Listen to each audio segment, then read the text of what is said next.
कैसे हैं आप लोग।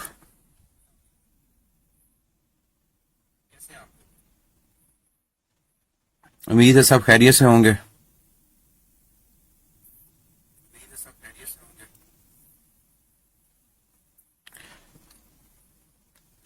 आप सब लोगों को मेरी आवाज क्लियर आ रही है और जो तस्वीर है स्क्रीन की वो भी क्लियर नजर आ रही है।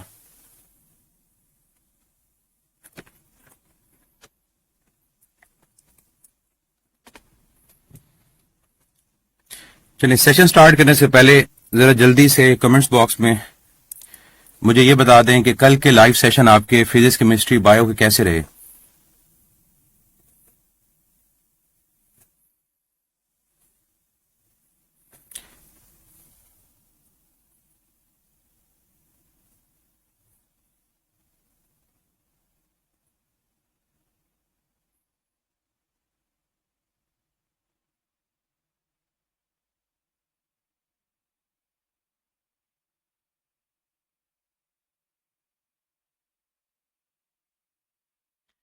चलें, बेहतरीन हो गया। मतलब मेन चीज ये है कि आप लोगों को फायदा होना चाहिए उसका, और यही हमारा पर्पज है कि जो सेशन है उससे जितना आप लोगों की तैयारी बेहतर हो सके वो तैयारी बेहतर हो।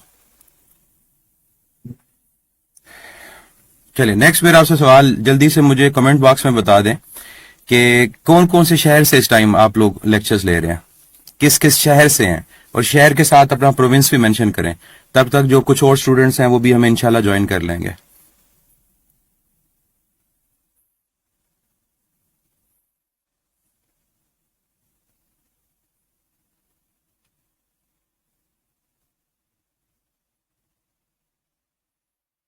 पंजाब, केपी के, सिंध, कश्मीर,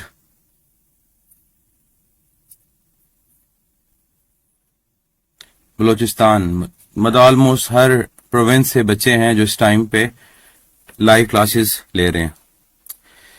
कल वाले पॉइंट से स्टार्ट करते हैं कि कल हमने क्या कुछ डिस्कस किया था, और उसके बाद फिर आज के टॉपिक पे चलेंगे।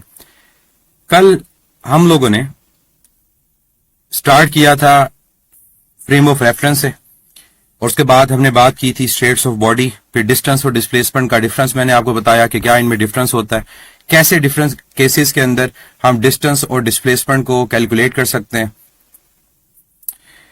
फिर उसके बाद हमने उनके कंपैरिजन देखे कि कब डिस्टेंस और डिस्प्लेसमेंट की रेशो हमारे पास 1 से ग्रेटर है, 1 के इक्वल है, या 1 से लेसर है, ऐसे एमसीक्यूज हमारे सॉल्व हो सकें। तो ये भी चीजें डिस्कस की। वेक्टर मेथड के थ्रू कैसे डिस्प्लेसमेंट को कैलकुलेट किया जाता है, और फिर शॉर्टकट मैंने बताया कि डिस्टेंस फार्मूला जिसके थ्रू आप कैलकुलेट करते हो डिस्प्लेसमेंट की मैग्नीट्यूड को, और फिर डायरेक्शन के बारे में बताया, क्वाड्रेंट के साथ, ईस्ट वेस्ट नॉर्थ साउथ के साथ, और इसके अलावा एंगल के साथ। फिर सर्कुलर मोशन में किस तरह से कैलकुलेट की जाती है डिस्प्लेसमेंट, हमने इसको भी डिस्कस किया। और फिर एक टेबल की फॉर्म में डिफरेंट पॉइंट्स के ऊपर हमने डिस्टेंस डिस्प्लेसमेंट को कैलकुलेट किया, और फिर उसकी रेशो को फाइंड किया। और फिर मैंने आपको डिस्प्लेसमेंट का शॉर्टकट बताया जिसके थ्रू आप सर्कुलर मोशन में किसी भी पॉइंट पे अगर आपको एंगल गिवन हो तो आप इजीली डिस्प्लेसमेंट को कैलकुलेट कर सकते हो। और इन द एंड हमने क्वेश्चन किया था जिसमें हमने यूनिट वेक्टर्स को यूज किया और डिस्प्लेसमेंट की मैग्नीट्यूड और डिस्प्लेसमेंट की डायरेक्शन को फाइंड किया। तो ये लेक्चर आपके पास अवेलेबल है उस पे एलएमएस पे भी कल वाला, तो जिसका कोई लेक्चर कल वाला मिस हो गया हो वो एलएमएस पे भी जाकर ये लेक्चर अटेंड कर सकता। तो आज हम बात करते हैं सबसे पहले स्पीड और वेलोसिटी की, क्योंकि डिस्टेंस और डिस्प्लेसमेंट को विद रिस्पेक्ट टू अगर टाइम देखा जाए तो हमारे पास जो फिजिकल क्वांटिटीज इन्वॉल्व होती हैं वो स्पीड और वेलोसिटी है। आवाज का कितने बच्चों को इश्यू है?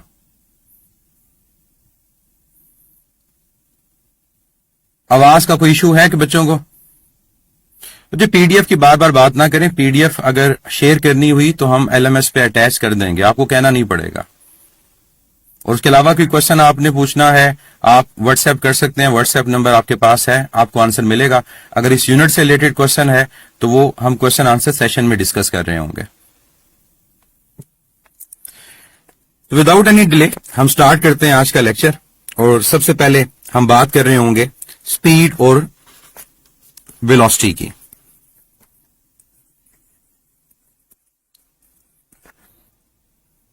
स्पीड और वेलोसिटी में क्या डिफरेंस होता है? हम स्पीड की अगर बात करें तो स्पीड को कहा जाता है कि speed is rate of change of distance with respect to time, कि कितना डिस्टेंस कितने टाइम में चेंज हुआ। और यहां पर एक बात आप लोगों को याद रखनी है कि रेट हमेशा विद रिस्पेक्ट टू टाइम नहीं होता। हम किसी भी क्वांटिटी के साथ ले सकते हैं। फॉर एग्जांपल हम पोटेंशियल ग्रेडियंट की बात करें तो पोटेंशियल ग्रेडियंट में पोटेंशियल चेंज होता है विद रिस्पेक्ट टू डिस्टेंस। तो वहां जो रेट है पोटेंशियल का वो विद रिस्पेक्ट टू डिस्टेंस है, डेल्टा वी ओवर डी। तो रेट हमेशा टाइम के साथ एफिलिएट नहीं होता। तो अगर हम rate of change of distance लें, means distance divide by time, तो ये स्पीड है। और अगर वेलोसिटी की बात की जाए तो वेलोसिटी हमारे पास चेंज ये आता है, that is rate of change of displacement with respect to time. कितनी बॉडी डिस्प्लेस हुई कितने टाइम में with respect to time, that is velocity. अगर दोनों के फार्मूला को देखा जाए तो फार्मूला देखने में एक जैसा लगता है। यहां भी formula delta D over delta T, और यहां भी फार्मूला जो लिखा जाता है that is delta D over delta T. तो फिर दोनों में डिफरेंस क्या है? अगर दोनों में हम डिफरेंस की बात करें तो डिफरेंस ये है कि डिस्प्लेसमेंट वेक्टर क्वांटिटी है तो वेलोसिटी भी वेक्टर क्वांटिटी आएगी। और यहां से ये पता चलता है कि किसी भी जगह पर जो वेलोसिटी की डायरेक्शन होती है that is always along the direction of displacement. मैं रिपीट कर रहा हूं कि वेलोसिटी की जो डायरेक्शन होती है किसी भी पॉइंट के ऊपर वो कहां होती है, वो always along the direction of displacement होती है। और इवन एमसीक्यू में ये भी लिखा जा सकता है always along the direction of change in position, कि जिस डायरेक्शन में हमारे पास बॉडी डिस्प्लेस कर रही होती है, जिस डायरेक्शन में उसकी पोजीशन चेंज हो रही होती है, उस डायरेक्शन में हमारे पास बॉडी की वेलोसिटी होती है। एक और पॉइंट यहां पर याद रखिएगा, जहां मैंने ऊपर डेफिनेशन में आपको यह लिख कर दिया कि rate of change of displacement, examiner आपको डिस्प्लेसमेंट की जगह एक और वर्ड भी लिख के दे सकता है कि rate of change of what. तो यहां पर वो वर्ड जो होगा जो डिस्प्लेसमेंट को रिप्लेस करेगा दैट इज बेसिकली पोजीशन। तो rate of change of position with respect to time is also called velocity. इसका मतलब वेलोसिटी क्या इंडिकेट करती है? वेलोसिटी इंडिकेट करती है rate at which a particle is changing position. मतलब हमारे पास एग्जामिनर अगर इस स्टेटमेंट की जगह ये स्टेटमेंट लिखे, rate at which a body और a particle is changing position with respect to time, तो ये भी हमारे पास वेलोसिटी को इंडिकेट करेगा। नेक्स्ट बड़ा आसान सा पॉइंट, मैं यहां पर अगर यूनिट की बात करता हूं तो याद रखिएगा कि हमारे पास यूनिट क्या होंगे दोनों के, वो मीटर पर सेकंड ही होंगे। और ये यूनिट कौन सा है? That is basically SI unit. इसका यूनिट भी मीटर पर सेकंड होगा और हमारे पास इसका यूनिट भी मीटर पर सेकंड होगा। एक और बात इंपॉर्टेंट और आसान सी, कई दफा आपके क्वेश्चंस के अंदर जो यूनिट मेंशन होगा वो किलोमीटर पर आवर होगा, स्पीड का या वेलोसिटी का, तो आपको कन्वर्ट करना होगा। तो कैसे कन्वर्ट करेंगे? आप 1000 से मल्टीप्लाई करेंगे, ये मीटर में कन्वर्ट हो जाएगा। और 3600 सेकंड है, 3600 से डिवाइड करेंगे तो किलोमीटर पर आवर आपका कन्वर्ट हो जाएगा मीटर पर सेकंड में। फिर एक और चीज का ख्याल रखें कि हमेशा यूनिट कन्वर्ट नहीं करने पड़ते। जब आपके पास कोई क्वेश्चन की स्टेटमेंट आती है कि लेट्स से आपके पास एक क्वेश्चन की स्टेटमेंट लिखी हुई है, तो क्वेश्चन की स्टेटमेंट को प्रॉपर्ली आपने रीड किया, तो उसके बाद आप ये भी देख लें कि जो नीचे 4 ऑप्शंस हैं वो किस यूनिट में गिवन है। अगर तो उनके यूनिट वही है जो क्वेश्चन की स्टेटमेंट में गिवन है तो आपको कन्वर्ट करने की जरूरत नहीं है, वो टाइम वेस्ट होगा, बाद में दोबारा से आप सोचोगे कि कन्वर्ट करना पड़ेगा। तो हमेशा क्वेश्चन पढ़ने के बाद ऑप्शंस को देखें, ऑप्शन किस फॉर्म में है, उसके बाद ही उसको सॉल्व करें कि यूनिट कन्वर्ट करने हैं या फिर नहीं करना है। हम नेचर की बात करें दोनों की, तो स्पीड के बारे में हम जानते हैं कि स्पीड हमारे पास स्केलर है और जो वेलोसिटी हमारे पास है वेक्टर है, और वेक्टर की डायरेक्शन मैंने आपको बता दी। फिर एक और चीज वेक्टर के बारे में याद रखें कि जो भी क्वांटिटी वेक्टर होती है वो साइन सेंसिटिव होती है। जो भी क्वांटिटी वेक्टर होती है वो क्या होती है? Sign sensitive. अब साइन सेंसिटिव का मतलब होता है कि वो पॉजिटिव भी होगी और वो नेगेटिव भी होगी। अब कब वेलोसिटी को पॉजिटिव कंसीडर किया जाएगा, कब नेगेटिव? सिंपल सी एग्जांपल है कि अगर अपवर्ड एक बॉडी को वर्टिकली थ्रो करें तो अपवर्ड मोशन में अगर आपने डिस्प्लेसमेंट को पॉजिटिव कंसीडर किया तो आप वेलोसिटी को भी पॉजिटिव लोगे। और अगर हमारे पास डाउनवर्ड आते हुए बॉडी की डिस्प्लेसमेंट को नेगेटिव कंसीडर किया गया तो याद रखिएगा वेलोसिटी को भी क्या लोगे, वो नेगेटिव लोगे।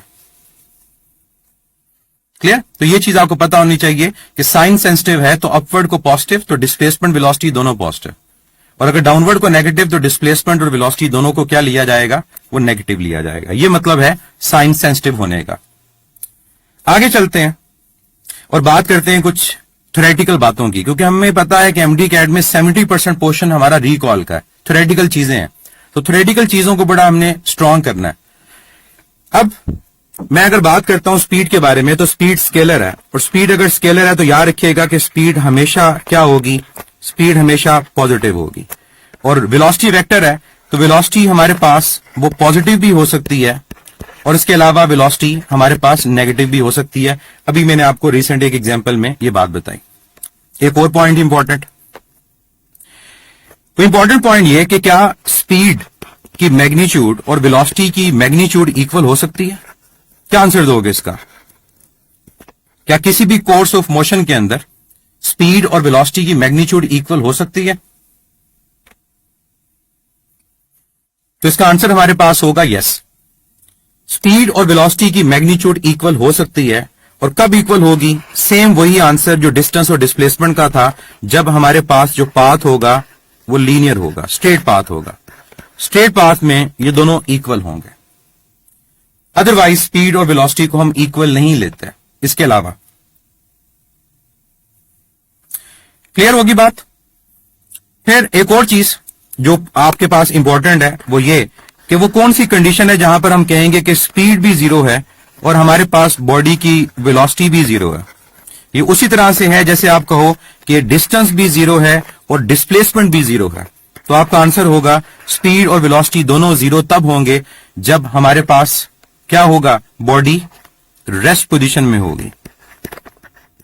उस केस में ये दोनों हमारे पास किसके इक्वल आएंगे? जीरो के इक्वल आएंगे। एक और इंपॉर्टेंट पॉइंट, क्या ये पॉसिबल है कि हमारे पास किसी मोशन के अंदर स्पीड की वैल्यू नॉन जीरो हो लेकिन वेलोसिटी की वैल्यू हमारे पास जीरो के इक्वल आए? तो इसका आंसर भी होगा यस, ऐसा पॉसिबल है कि स्पीड की वैल्यू नॉन जीरो हो और वेलोसिटी की वैल्यू जीरो। ये उसी तरह से कि distance non zero, displacement zero, और ये कब होगा? जब आपके पास कोई भी क्लोज पाथ हो, चाहे वो क्लोज पाथ सर्कुलर हो, कोई रैंडम पाथ हो। जब भी क्लोज पाथ होगा तो उस क्लोज पाथ के अंदर वेलोसिटी की मैग्नीट्यूड जीरो होगी लेकिन स्पीड नॉन जीरो होगी।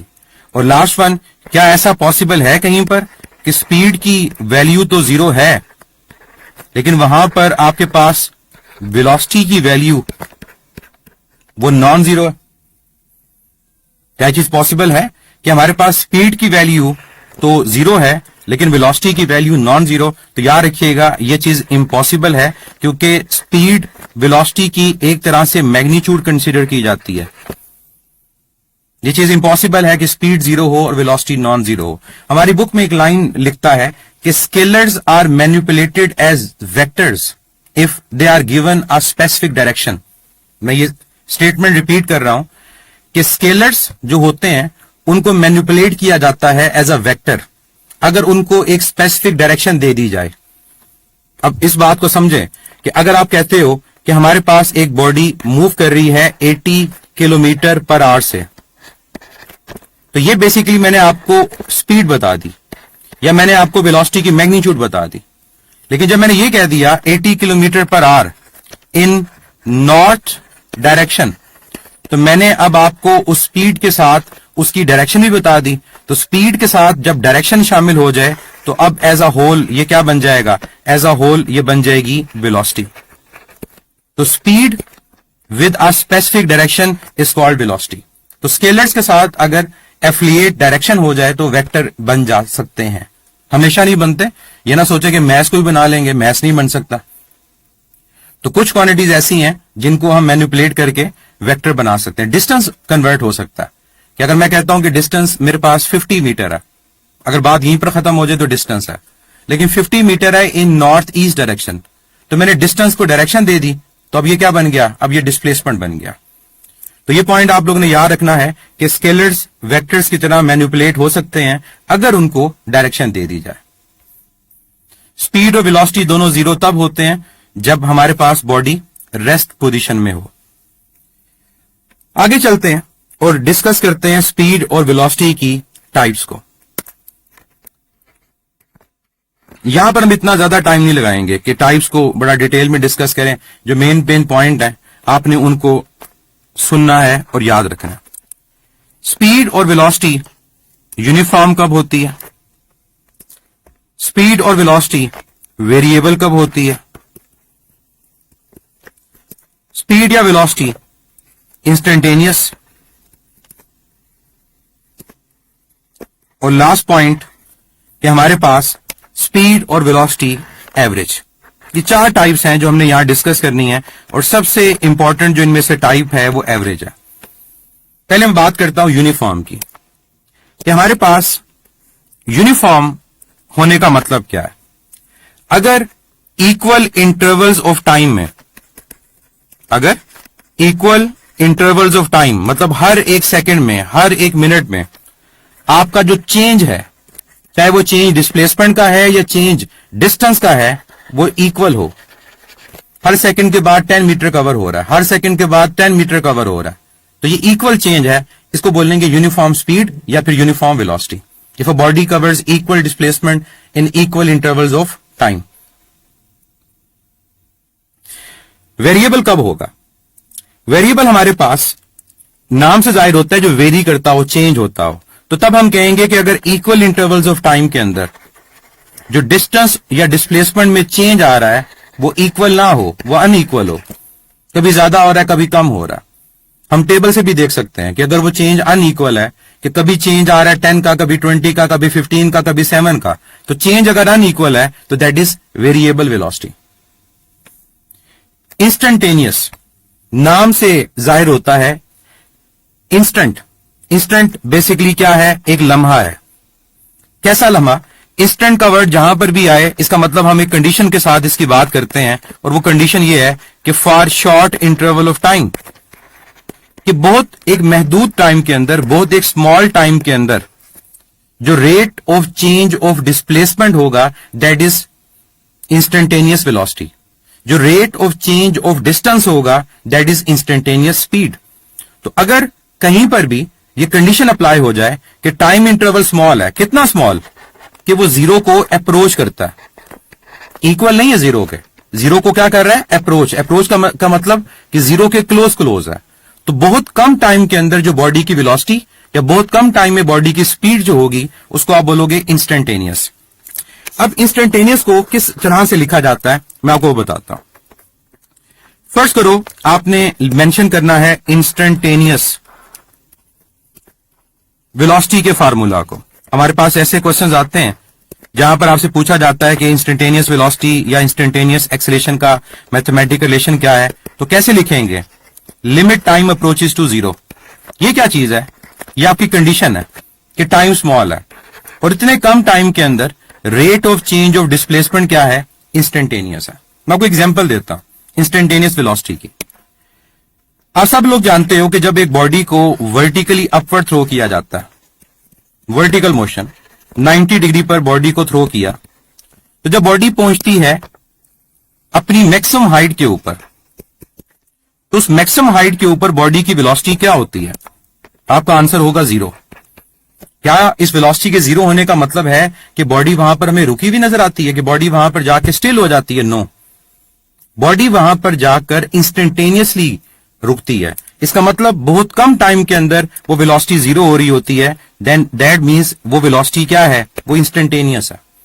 एक और एग्जांपल, जब पेंडुलम या मैश स्प्रिंग सिस्टम वाइब्रेट कर रहा होता है तो एक्सट्रीम पॉइंट पर जाकर हम लोग जानते हैं कि उसकी जो वेलोसिटी होती है वो जीरो हो जाती है, और यहां पर भी ये वेलोसिटी क्या है? ये इंस्टेंटेनियस वेलोसिटी होती है।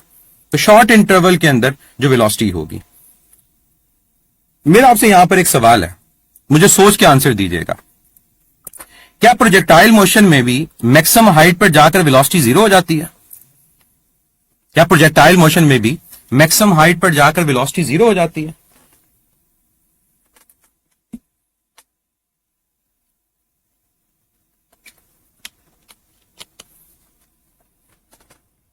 बिल्कुल सही आंसर है। प्रोजेक्टाइल मोशन में भी मैक्सिमम हाइट पे जाकर वेलोसिटी जीरो नहीं होती, मिनिमम होती है।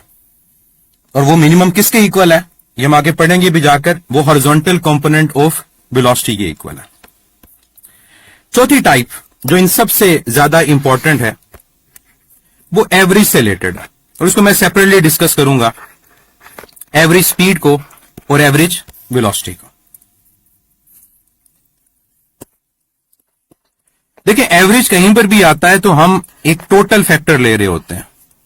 जैसे क्लास में 100 स्टूडेंट्स हैं, उन 100 स्टूडेंट्स के किसी टेस्ट में मार्क्स आए, आपने उन मार्क्स का एवरेज फाइंड करना है, तो क्या करते हो, आप उन तमाम के टोटल के सम को डिवाइड करते हो। तो इसी तरह से यहां पर भी याद रखिएगा कि अगर आप लोगों ने एवरेज स्पीड फाइंड करनी है तो आपने टोटल डिस्टेंस को कंसीडर करना है, तो total distance divide by total time. और दूसरी तरफ अगर मैं बात करता हूं एवरेज वेलोसिटी की, तो वहां पर आप क्या करोगे, वहां पर आप टोटल डिस्प्लेसमेंट को लोगे और उसको किससे डिवाइड कर रहे होगे, टोटल टाइम से डिवाइड कर रहे होगे। तो एवरेज स्पीड क्या है, एवरेज स्पीड सिंपल फॉर्मूला याद रखें, ये हमारे पास किसी भी कोर्स ऑफ मोशन के अंदर टोटल डिस्टेंस जो बॉडी ने कवर किया डिवाइड बाय टोटल टाइम के इक्वल है। और हम अगर बात करें कि एवरेज वेलोसिटी किसके इक्वल है, तो एवरेज वेलोसिटी किसी भी कोर्स ऑफ मोशन के अंदर उस बॉडी की जो टोटल चेंज इन पोजीशन है, टोटल डिस्प्लेसमेंट है, उसको टोटल टाइम से डिवाइड करने से आती है। जब हम ये कहते हैं ना कि क्लोज पाथ के अंदर स्पीड जीरो होती है, नॉन जीरो होती है और वेलोसिटी हमारे पास जीरो, तो बेसिकली हम एवरेज की बात कर रहे होते हैं, क्योंकि टोटल डिस्टेंस नॉन जीरो होता है लेकिन टोटल डिस्प्लेसमेंट जीरो के इक्वल होती है। अब एवरेज अगर आपको समझ आ गया कि टोटल हमने लेना है, तो इससे रिलेटेड एक दो क्वेश्चंस डिस्कस करते हैं और मैं चाहूंगा कि आप लोग इसका आंसर दो। हमारे पास एक सर्कुलर पाथ है, जिस सर्कुलर पाथ का जो रेडियस है that is equal to 5 metre. उस सर्कुलर ट्रैक के अंदर एक एथलीट भाग रहा है और हमें यह कहा गया कि वो एथलीट जो भाग रहा है वो अपना जो एक राउंड है वो कंप्लीट करता है कितने टाइम में, in total time of 30 second. मतलब छोटा सा एक राउंड है और वो 1 राउंड 30 सेकेंड में कंप्लीट करता है। मुझे बताएं इस केस में हमारे पास एवरेज स्पीड और एवरेज वेलोसिटी की वैल्यू क्या है।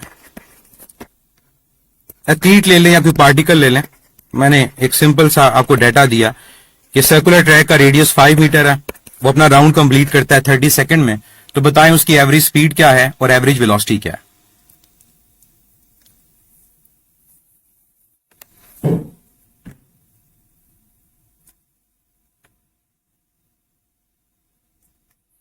फाइंड करनी है, फाइंड करके बताना है कि क्या आंसर आएगा।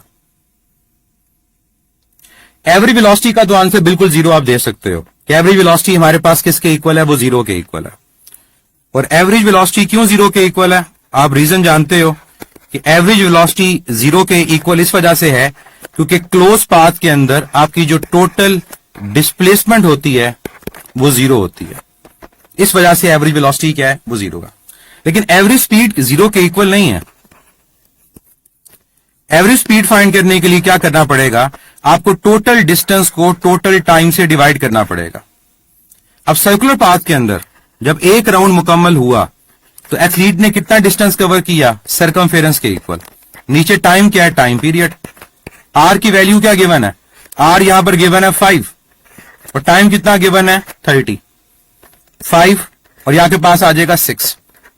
अब यह आ गया 2 पाई और यह आपके पास आ गया 6, यह आपके पास 3 आ गया। आपका आंसर क्या आ गया, पाई बाय 3। क्या आपका आंसर आ गया, पाई बाय 3। और यूनिट हमारे पास क्या होगा, मीटर पर सेकेंड।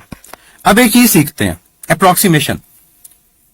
कि फर्स्ट करो आपको इसको सॉल्व करना पड़ जाता है फर्दर, तो आपने टाइम नहीं लगाना सॉल्व करने में। आपको पता है कि पाई की वैल्यू कितनी होती है, 3.14 और डिवाइड ही किससे हो रहा है, 3। अप्रोक्सीमेटली दोनों इक्वल हैं, तो आंसर जो होगा वो अप्रोक्सीमेटली 1 पॉइंट समथिंग होगा, ज्यादा 1 पॉइंट क्या होगा, 0.1। तो इसका मतलब 1 के सबसे करीब जो आंसर होगा वो क्या होगा, वो करेक्ट होगा।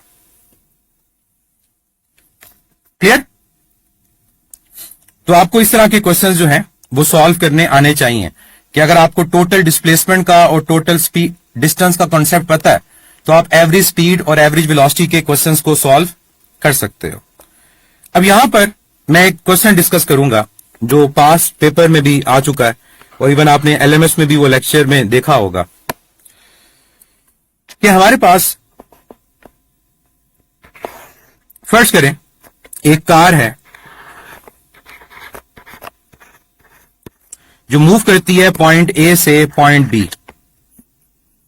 पॉइंट ए से पॉइंट बी वो मूव करती है कितनी स्पीड से? Let's say 50 kilometre per our से। और वापस वो जब बी से ए आती है तो उसकी जो स्पीड हमारे पास है वो 40 किलोमीटर पर आवर है। जाने की स्पीड 50, आने की स्पीड 40। ए से बी 50, बी से ए 40। मुझे ये बताओ कि इस केस में हमारे पास एवरेज स्पीड की वैल्यू क्या है? अगर तो पूछा जाता एवरेज वेलोसिटी, वो तो जीरो थी। क्यों? आप ए से चले दोबारा ए पर आ गए, आपकी डिस्प्लेसमेंट की वैल्यू जीरो।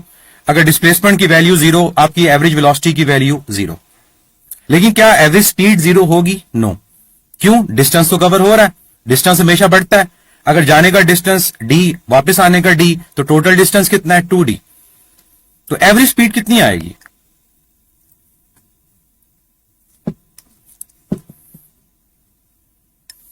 कोई चीज और गिवन नहीं है, ना डिस्टेंस गिवन है कितना है, ना टाइम गिवन है कितना है। इसी से सॉल्व होगा ये।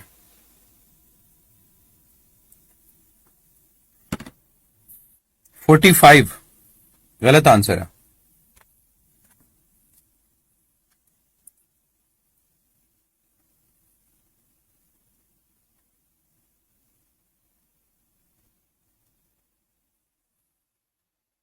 जी 44.4 जो आंसर दे रहे हैं, ये 48 दे रहे हैं, ये रटा लगाया हुआ। मैंने वैल्यू चेंज कर दी है, मैंने एलएमएस वाली वैल्यू नहीं लिखी। आपने एलएमएस वाली वैल्यू के मुताबिक मुझे आंसर दे दिया। रट्टा खतरनाक है बच्चों, रट्टा नहीं लगाना, कॉन्सेप्ट सीखना है, चीजों को याद रखना है कि किस तरह से किया था। अब देखो कैसे करना है। जिन बच्चों को इस केस का नहीं पता वो गलत करेंगे। अगर तो आप लोग यहां पर एवरेज स्पीड फाइंड करने के लिए ये काम कर रहे हो ना कि अगर ये स्पीड आपके पास v1 है और ये स्पीड आपके पास v2 और आप v1 plus v2 divide by 2 कर रहे हो, तो याद रखो आप एक बहुत बड़ी गलती कर रहे हो। एवरेज स्पीड का ये formula v1 plus v2 divide by 2 हर जगह यूज नहीं होता। तो इसका मतलब ये हुआ कि हमें ऐसे क्वेश्चंस को सॉल्व करने के लिए एवरेज स्पीड के केसेस का पता होना जरूरी है कि क्या वो फार्मूलाज हैं जिसके थ्रू हम एवरेज स्पीड को कैलकुलेट कर सकते हैं। तो याद रखें एवरेज स्पीड के दो केसेस हैं, सुने और समझें। पहला केस ये है कि अगर आपके पास जो इंटरवल्स हैं, चाहे दो या दो से ज्यादा, इंटरवल्स का मतलब क्या है? यहां पर एक इंटरवल है ए से बी और दूसरा इंटरवल है बी से ए, ये दो इंटरवल है। अगर हमारे तमाम इंटरवल्स के अंदर जो डिस्टेंस है वो इक्वल हो,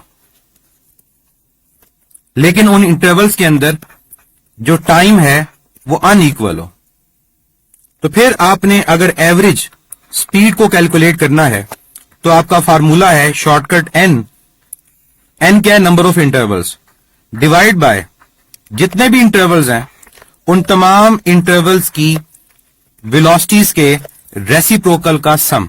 फर्स्ट करो यहां पर दो थे, ऊपर एन की जगह 2 आएगा, नीचे 1/v1 प्लस 1/v2 और अगर n है तो अप टू 1/vn। कैसे आया बताऊंगा अभी। तो ये कंडीशन कब अप्लाई होती है जो मैंने बताई? ये कंडीशन अप्लाई तब आपके पास होती है जब आपके पास डिस्टेंस क्या होगा?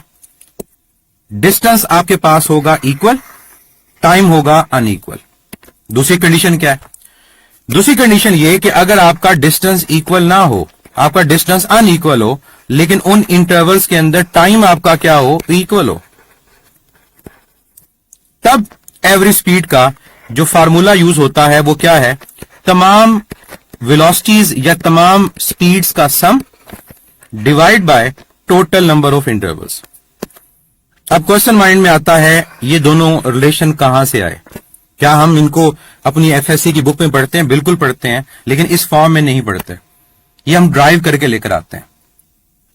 अब पहले तो ये समझें कि अगर ये केस नंबर 1 और ये केस नंबर 2 है, तो जो मैंने ऊपर क्वेश्चन पूछा था वो इनमें से किस केस से रिलेटेड था? बताएं।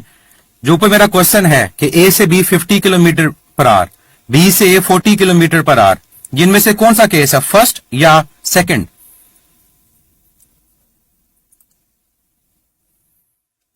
बिल्कुल, ये फर्स्ट आपके पास केस है। कैसे पता चला फर्स्ट केस है? देखो, ए से बी आपके पास जाने का जो डिस्टेंस है, ए से बी जो आपके जाने का डिस्टेंस है, अगर मैं D1 बोलूं तो बी से ए आने का जो डिस्टेंस है वो D2, वो तो एक ही है। लेकिन क्या टाइम इक्वल है? नो। जब आप ज्यादा स्पीड से गए थे आपको टाइम लगा था, जब वापस कम स्पीड से आए आपको टाइम ज्यादा लगा। इसका मतलब यहां पर डिस्टेंस इक्वल है लेकिन टाइम अनइक्वल है। मैं आपको दूसरी कंडीशन की भी एग्जांपल दे देता हूं, जहां टाइम आपके पास इक्वल लेकिन डिस्टेंस अनइक्वल। फर्स्ट करो आप मूव करते हो from point A to B, आपको ए से बी जाने में 1 घंटा लगा और इस 1 घंटे में आपकी स्पीड है 120 किलोमीटर पर आवर। फिर आप गए बी से सी, दोबारा आपको 1 घंटा लगा, लेकिन अब आपकी स्पीड जो है वो 90 किलोमीटर पर आवर है। अब देखें, दोनों इन इंटरवल्स के अंदर आपका टाइम इक्वल है, इन दोनों इंटरवल्स में टाइम इक्वल है, लेकिन क्या डिस्टेंस इक्वल है? नो।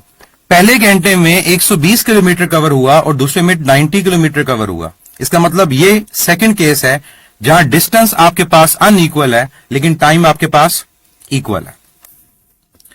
तो हमें पता चल गया कि हमारे पास जो ये फार्मूला है यहां पर जो यूज होना है क्वेश्चन में, वो फर्स्ट वाला यूज होना है। तो अगर फर्स्ट वाला यूज होना है तो देखो और अप्लाई करके आपका आंसर क्या आता है।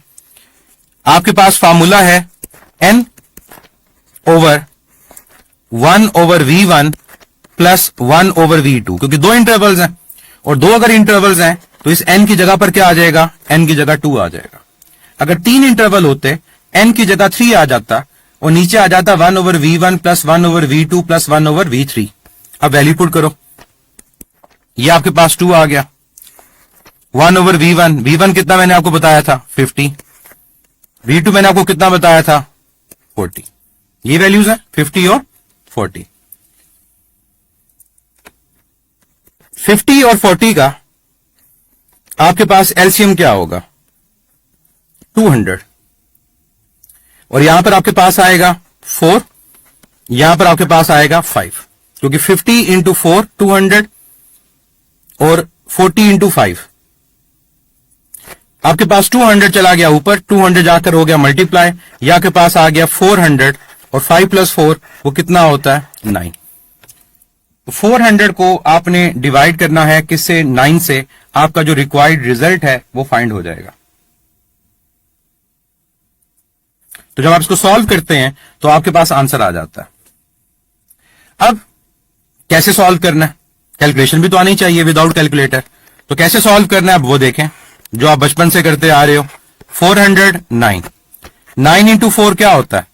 36। ये 36 आ गया। रिमाइंडर कितना आपके पास? 40। फिर 9 इंटू 4 क्या आएगा? 36। रिमाइंडर क्या आएगा? 4.0।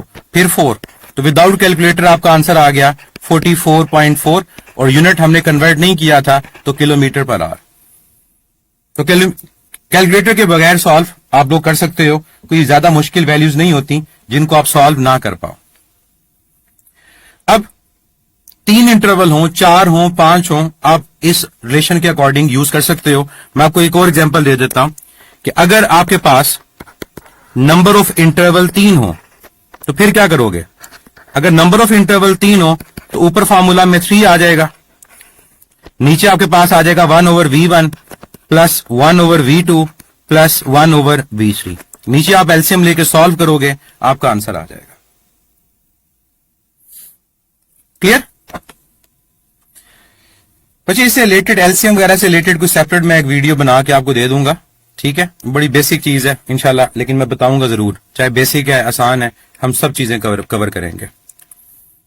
अब मैं आपको जल्दी से बता दूं ये फार्मूलाज आए कहां से, ताकि आपको कॉन्सेप्ट भी पता हो कि हमने कैसे इन फार्मूलाज को ड्राइव किया। देखिए हमारे पास एवरेज स्पीड का जो फार्मूला होता है वो होता है total distance over total time. Total distance का मतलब है S1 प्लस S2 और टोटल टाइम का मतलब है T1 plus T2।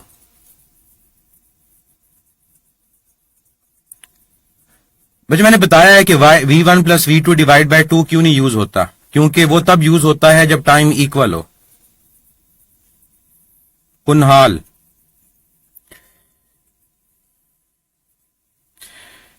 Average total distance over total time. अब दो केसेस है हमारे पास, वन बाय वन दोनों केसेस की बात करते हैं। पहला केस हमारे पास ये है कि हमारे पास अगर डिस्टेंस इक्वल हो, फर्स्ट करो मैं डिस्टेंस को बोल देता हूं एस, लेकिन टाइम क्या है, अनइक्वल। इस फॉर्मूला को सॉल्व करते हैं। कैसे सॉल्व करेंगे, ऊपर S1 और S2 की जगह मैं लिख दूंगा S प्लस S। अगर 3 इंटरवल होते तो S plus S plus S। नीचे आ गया टाइम।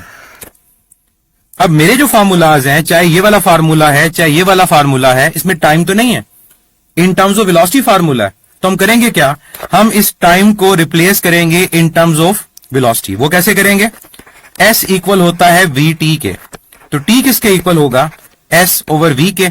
तो डिनोमिनेटर में जहां T1 और T2 का सम आना है वहां पर आ जाएगा S over V1 plus S over V2। ऊपर आ गया 2S, नीचे आप ले लो S कॉमन, तो ये आ गया 1 over V1 plus 1 over V2। तो ये S से क्या हो गया, कैंसिल। तो देखो क्या दो इंटरवल वाला फार्मूला बन गया, 2 over 1 over V1 plus 1 over V2। और अगर आप 3 केसेस वाला करते तो तब क्या होता, तब आपके पास ऊपर 3 आता, नीचे ये 3 दफा रेसिप्रोकल ऐड हो जाते। 4 वाला करते 4 दफा ऐड हो जाता है। अब फर्दर अगर आप इस फार्मूला को सॉल्व करना चाहो तो कैसे करोगे, आप नीचे लोगे एलसीएम, V1 और V2 का एलसीएम आएगा V1 V2, और ऊपर क्या आ जाएगा V2 प्लस V1, तो ये ऊपर जाके मल्टीप्लाई हो गया। तो दो केसेस का फार्मूला यूं भी लिखा जा सकता है 2V1 V2 over V1 plus V2। तो ये आपके पास रिलेशन आ गया तब जब आपके पास जो डिस्टेंस है वो क्या है, इक्वल, और आपका टाइम क्या है, आपका टाइम अनइक्वल है। अब आ जाए जरा दूसरे केस की तरफ, कि दूसरे केस वाला फार्मूला वो बहुत आसान है। वहां पर आपने total distance over total time आप लेते हो, total distance over total time. Condition आप क्या लेते हो, कंडीशन लेते हो कि अब आपका डिस्टेंस डिफरेंट है लेकिन आपका टाइम सेम है। तो तब क्या करेंगे, तब हम यहां पर अब एवरेज के फार्मूला के अंदर ऊपर S1 और S2 को ऐसे ही रखा फिलहाल, और नीचे T1 और T2 की जगह T प्लस T लिख दिया। अब रिप्लेस करेंगे S को और S की जगह लिखेंगे VT, तो ऊपर आएगा V1T और साथ आएगा V2T, नीचे T प्लस T 2T। ऊपर आपने T कॉमन ले लिया, जब T कॉमन लिया तो ऊपर वाला T नीचे वाले T से क्या हो जाएगा, वो कैंसल आउट होगा। तो क्या वो फार्मूला आ गया जो हम हमेशा कोशिश करते हैं बस ये यूज हो जाए, V1 plus V2 divide by 2। लेकिन ये यूज तो नहीं होना। ये कब यूज होना है, ये दूसरे वाला फार्मूला तब यूज होना है जब आपके पास क्या चीज होगी, आपका टाइम इक्वल होगा लेकिन डिस्टेंस आपके पास क्या होगा, वो अनइक्वल होगा। ये दोनों केसेस समझ आ गए कि आपके पास अगर डिस्टेंस इक्वल हो तब कौन सा केस, और जब डिस्टेंस अनइक्वल हो तब कौन सा केस।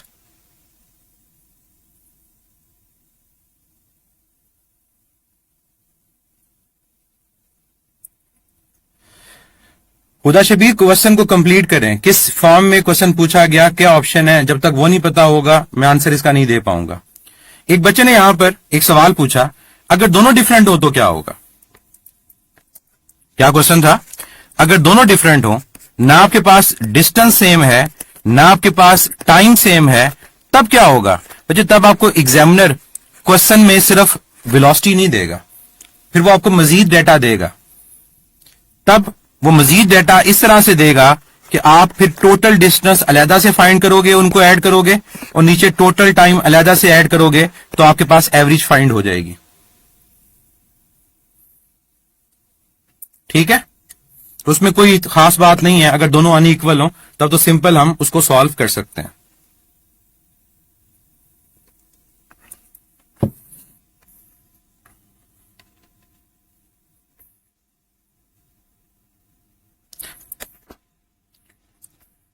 बाकी क्वेश्चन आपको मिल जाएंगे एलएमएस के ऊपर, उनको प्रैक्टिस कीजिएगा। कोई क्वेश्चन और हो सामा, मैंने आपको बताया कि आपने उस क्वेश्चन को कैसे पूछना है। आपने उस क्वेश्चन को पूछना है व्हाट्सएप के थ्रू। अब नेक्स्ट हम जो टॉपिक डिस्कस करेंगे that is related to relative velocity. बल्कि रिलेटिव वेलोसिटी से पहले एक और पॉइंट जो हमारी बुक में लिखा हुआ है, ये भी आपको पता होना चाहिए, और ये जनरल पॉइंट है। ये सिर्फ वेलोसिटी या स्पीड के लिए यूज नहीं होता, ये हर जगह यूज हो सकता है कि कब ऐसा होगा कि आपके पास जो एवरेज वैल्यू है, जैसे मैं अगर यहां पर कहूं कि एवरेज स्पीड या एवरेज वेलोसिटी और इंस्टेंटेनियस स्पीड या इंस्टेंटेनियस वेलोसिटी ये इक्वल होंगे। तो याद रखिएगा कि एवरेज वैल्यू और इंस्टेंटेनियस वैल्यू ये हमारे पास इक्वल कब होते हैं? जब बॉडी की जो मोशन हो या बॉडी की जो वैल्यू हो वो यूनिफॉर्म हो। यूनिफॉर्म वैल्यू के लिए एवरेज वैल्यू और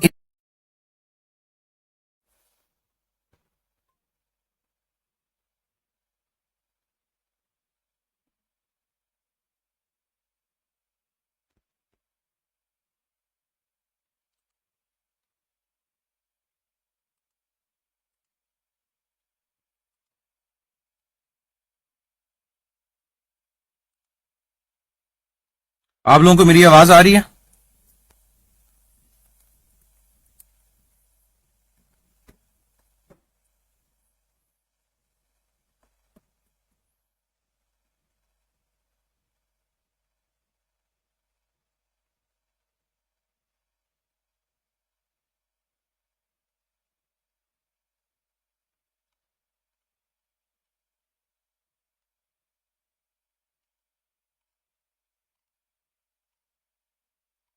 जी जरा बताइएगा, कंफर्म कीजिएगा, आप लोगों को मेरी आवाज आ रही है?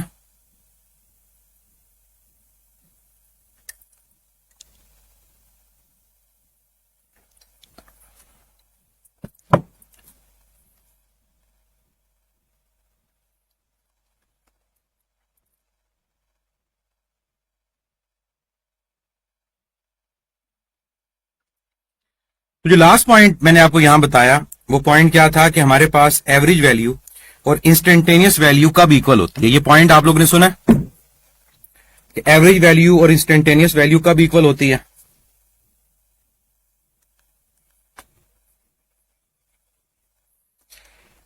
कब इक्वल होती है? जब हमारे पास यूनिफॉर्म हो।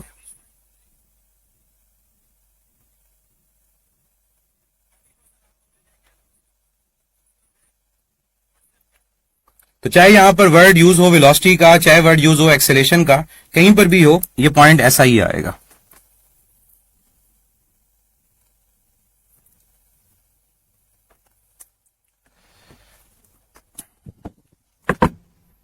क्लियर होगी बात?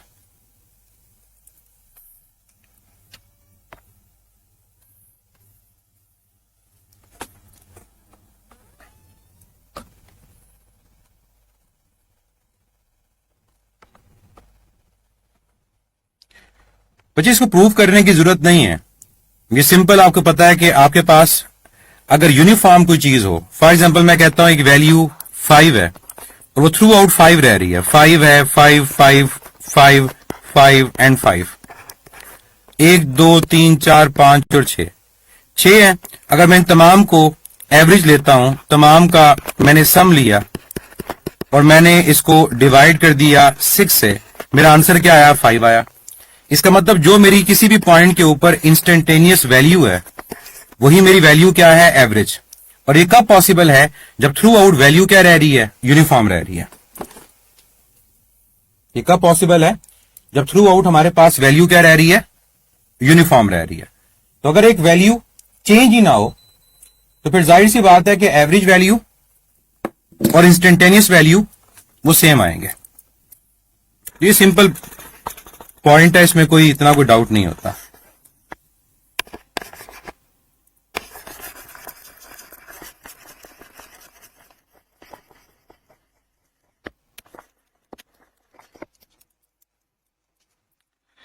अब नेक्स्ट हमने यहां पर जो डिस्कस करना है वो डिस्कस करना है रिलेटिव वेलोसिटी को। कि रिलेटिव वेलोसिटी हमारे पास क्या चीज होती है।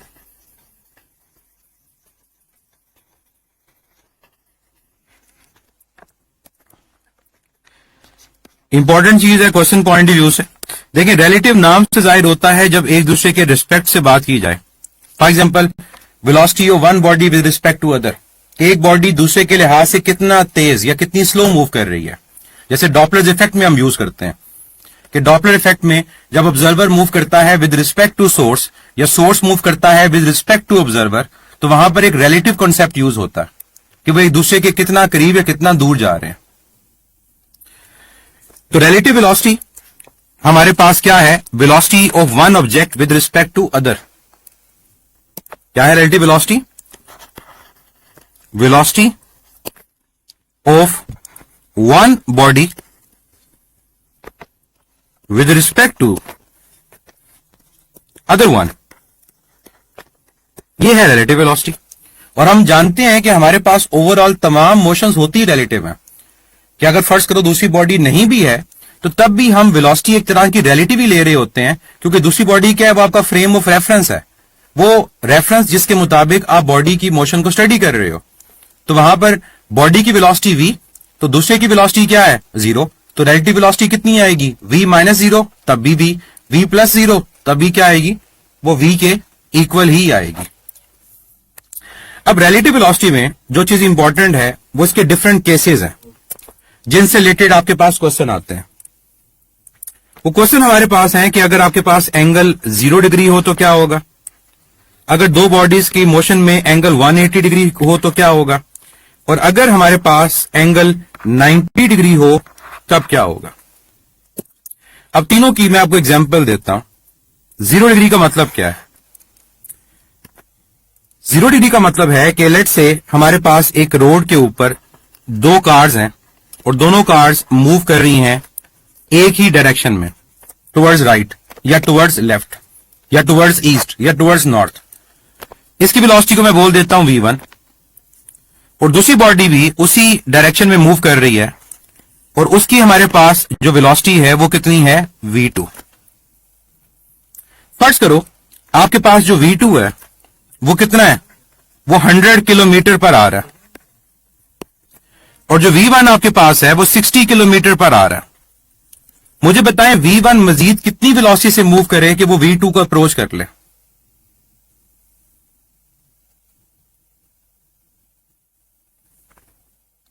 मुझे ये बताएं कि v1 मजीद कितनी वेलोसिटी से मूव करे कि वो v2 को अप्रोच कर ले, या v2 अपनी वेलोसिटी को कितना कम करे कि वो v1 के बराबर आ जाए 40।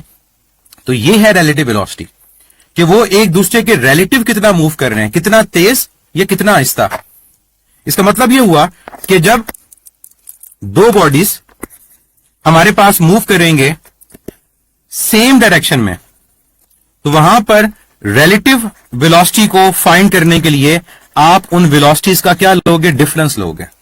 अब मुझे तो नहीं पता कि v1 ग्रेटर है या v2 ग्रेटर है, तो जब नहीं पता कौन ग्रेटर है तो मैं यहां पर लगा लेता हूं मैग्नीट्यूड के साइन।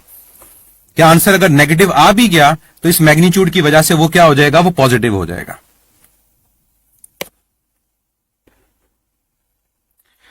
दूसरी तरफ अगर हम बात करते हैं कि हमारे पास एंगल अगर 180 डिग्री हो तो फिर क्या होगा। अब 180 डिग्री की एग्जांपल दो तरह से ली जा सकती है, मैं दोनों आपको बता देता हूं ताकि डाउट माइंड में ना रहे। देखिए 180 डिग्री तब भी हो सकता है जब दो कार्स मूव कर रही हो एक दूसरे के टुवर्ड्स, यानी हेड ऑन कोलिजन, एक दूसरे की तरफ आ रही हैं और उनके दरमियान आप कह सकते हो कि एक टकराव होगा। और 180 डिग्री तब भी हो सकता है अगर वो बॉडीज मूव करें एक दूसरे से दूर। अगर एक मूव कर रहा है नॉर्थ की तरफ तो एक मूव कर रहा है साउथ की तरफ, तो चाहे बच्चे दो बॉडीज मूव करें एक दूसरे के टुवर्ड्स, उनके दरमियान तब भी एंगल कितना होगा, 180 ही होगा। और चाहे हमारे पास जो बॉडीज हैं वो नाराज होकर एक दूसरे से अवे जाना शुरू हो जाएं, जैसे ऑब्जर्वर एक दूसरे के सोर्स टुवर्ड्स आ रहे हो, या ऑब्जर्वर और सोर्स दोनों एक दूसरे से क्या और जा रहे हो, अवे जा रहे हो। मैं दोनों डायग्राम्स आपके सामने बना रहा हूं ताकि आप दोनों को विजुलाइज करके याद रखो। इन दोनों के अंदर इन वेलोसिटीज के दरमियान एंगल कितना है, 180 है। तो याद रखो जब बॉडीज के दरमियान एंगल 180 हो तो तब रिलेटिव वेलोसिटी फाइंड करने के लिए उन वेलोसिटीज का सम लिया जाता है, v1 प्लस v2। जिन बच्चों को स्क्रीन क्लियर नजर नहीं आ रही वो अपनी स्क्रीन की रेजोल्यूशन बेहतर करें। जो आप वीडियो देख रहे हैं यूट्यूब में, वहां क्वालिटी की ऑप्शन होती है, एडवांस सेटिंग में जाकर वहां पर 144 डिफॉल्ट आ रही होती है, उसको 720 या 480 जो मैक्सिमम है उसको करें अपने इंटरनेट के मुताबिक। अब ये दूसरा केस समझ आ गया। अब इस दूसरे केस से रिलेटेड एक क्वेश्चन मैं आपको बताता हूं। हमारे पास एक सामने दीवार के ऊपर एक प्लेन मिरर अटैच है।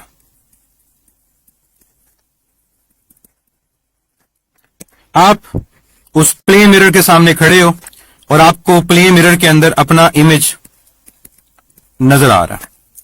अब ऑब्वियसली जितना दूर आप खड़े हो उतना ही दूर आपको इमेज भी उस मिरर में नजर आ रहा होगा। अब मैं आपसे अगर कहता हूं कि आप उस मिरर की तरफ मूव करते हो वेलोसिटी v से, तो आपका जो इमेज होगा वो भी तो आपकी तरफ वेलोसिटी v से मूव करेगा। तो क्वेश्चन पूछा जाता है बताओ यहां पर इमेज और ऑब्जेक्ट की रिलेटिव वेलोसिटी क्या है। दीवार पे एक प्लेन मिरर अटैच है, उसके सामने आप खड़े हो, आपको अपना इमेज उस मिरर में नजर आ रहा है, आप मिरर की तरफ चलना शुरू कर देते हो वेलोसिटी v से, तो जो आपका इमेज होगा वो भी तो आपकी तरफ वेलोसिटी v से मूव करेगा ना। तो ये कौन सा केस है, पहला या दूसरा? क्या ये पहला केस है, दूसरा केस है? ये दूसरा केस है, क्योंकि यहां दोनों वेलोसिटीज की डायरेक्शन क्या है, ऑपोजिट। तो यहां रिलेटिव वेलोसिटी क्या होगी, v प्लस v 2v। ये होगी रिलेटिव वेलोसिटी आपके और आपके मिरर की।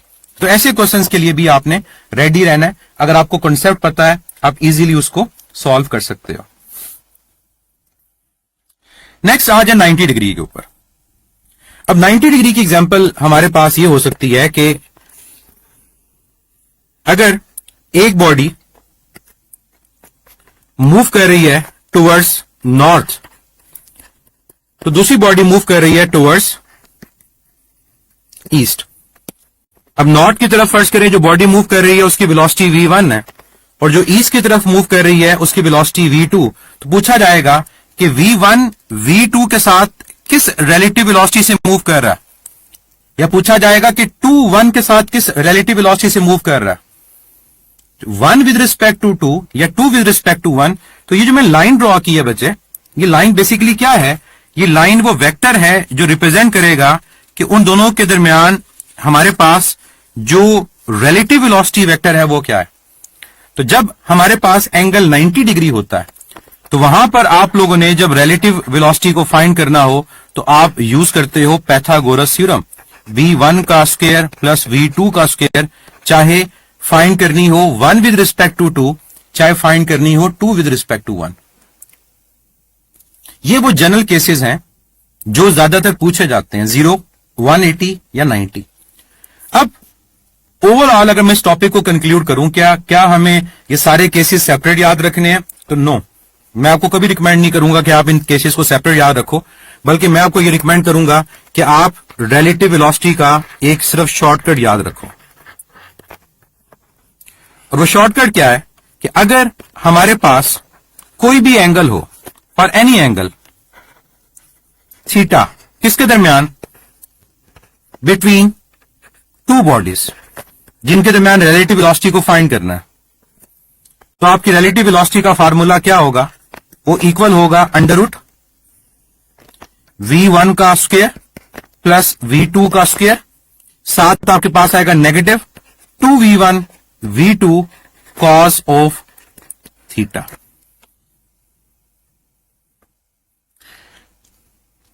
तो ये एक सिंपल सा आपके पास रिलेशन है जिसके थ्रू आप कोई भी एंगल अगर गिवन हो, कोई भी, चाहे 30 60 45, और वो एंगल जिनकी वैल्यूज आप कैलकुलेटर के बगैर फाइंड कर सकते हो, वो एंगल, तो आप उनको यहां सब्स्टिट्यूट करके रिलेटिव वेलोसिटी को फाइंड कर सकते हो।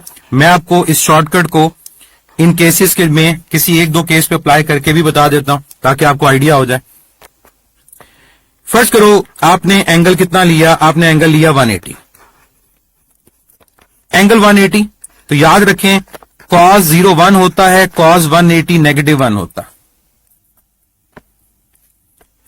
cos 0 1, cos 180 negative 1। इस फार्मूला के अंदर cos की वैल्यू पुट कर दो, तो रिलेटिव वेलोसिटी हमारे पास इक्वल आएगी अंडर रूट ऑफ v1 का स्क्वायर प्लस v2 का स्क्वायर माइनस 2v1 v2, और यहां पर आपके पास आ गया नेगेटिव 1। नेगेटिव और नेगेटिव क्या हो जाएगा? पॉजिटिव हो जाएगा।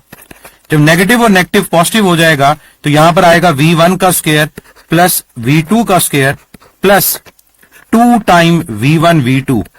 तो क्या बच्चे ये a plus B whole square का फार्मूला नहीं है?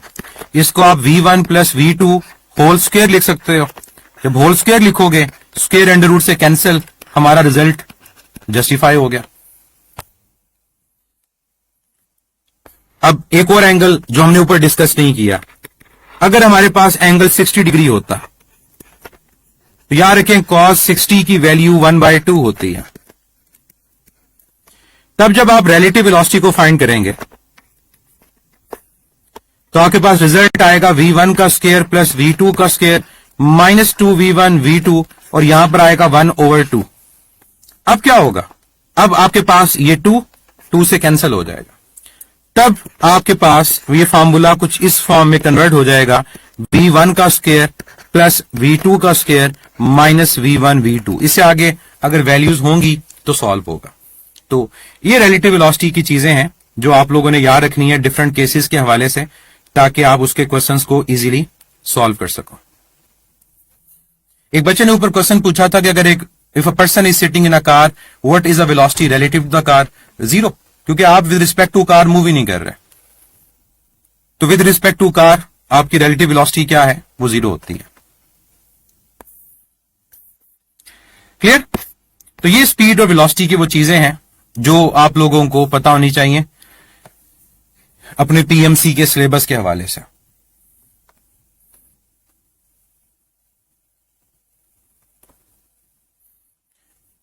मुबशिर हुसैन, न्यूमेरिकल मैं यहां नहीं करवाऊंगा, आपने जो भी क्वेश्चन हो आप पूछ सकते हैं। कॉपी पेस्ट करके क्वेश्चन ना भेजें, बेहतर है प्रॉपर क्वेश्चन जो है विद ऑप्शंस वो भेजें। या तो उसको हम डिस्कस करेंगे क्वेश्चन आंसर सेशन में, या मैं आपको व्हाट्सएप पे उसका जवाब दे दूंगा।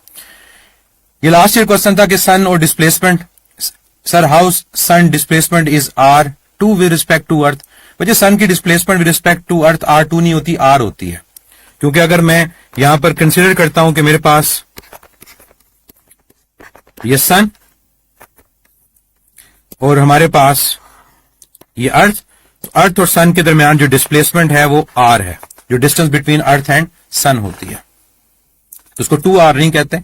मे बी आपने जिस जगह की में देखा हो वहां आंसर गलत मेंशन हो, इसका आंसर r आएगा, क्योंकि पोजीशन है और पोजीशन सन और अर्थ के दरमियान r होती है।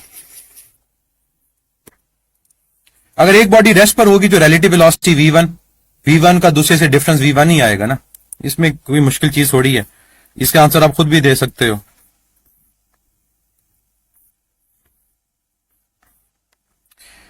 नेक्स्ट, अब हमने जो डिस्कस करना है टॉपिक, और फिर हम ग्राफ्स की तरफ चलेंगे, दैट इज एक्सेलेरेशन।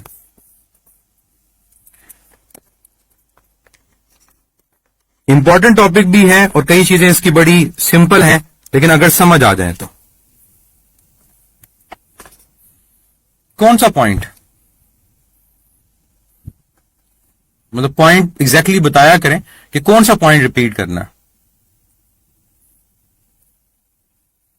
सन और अर्थ के दरमियान डिस्टेंस r है, तो अगर आपसे पूछा जाए कि अर्थ और सन के दरमियान डिस्प्लेसमेंट क्या है, तो वो r है, क्योंकि एक ही डिस्टेंस के ऊपर हमारे पास अर्थ सन के अराउंड रिवॉल्व कर रही है, तो वो r होगा, 2r नहीं होगा।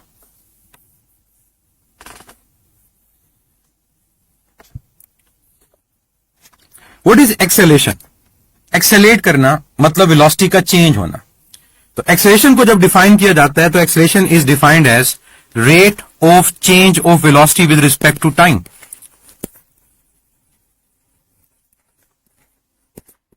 Rate of change of velocity with respect to time, not speed, velocity कितनी चेंज हुई कितने टाइम में, तो हमारे पास ये कहलाती है एक्सेलेरेशन।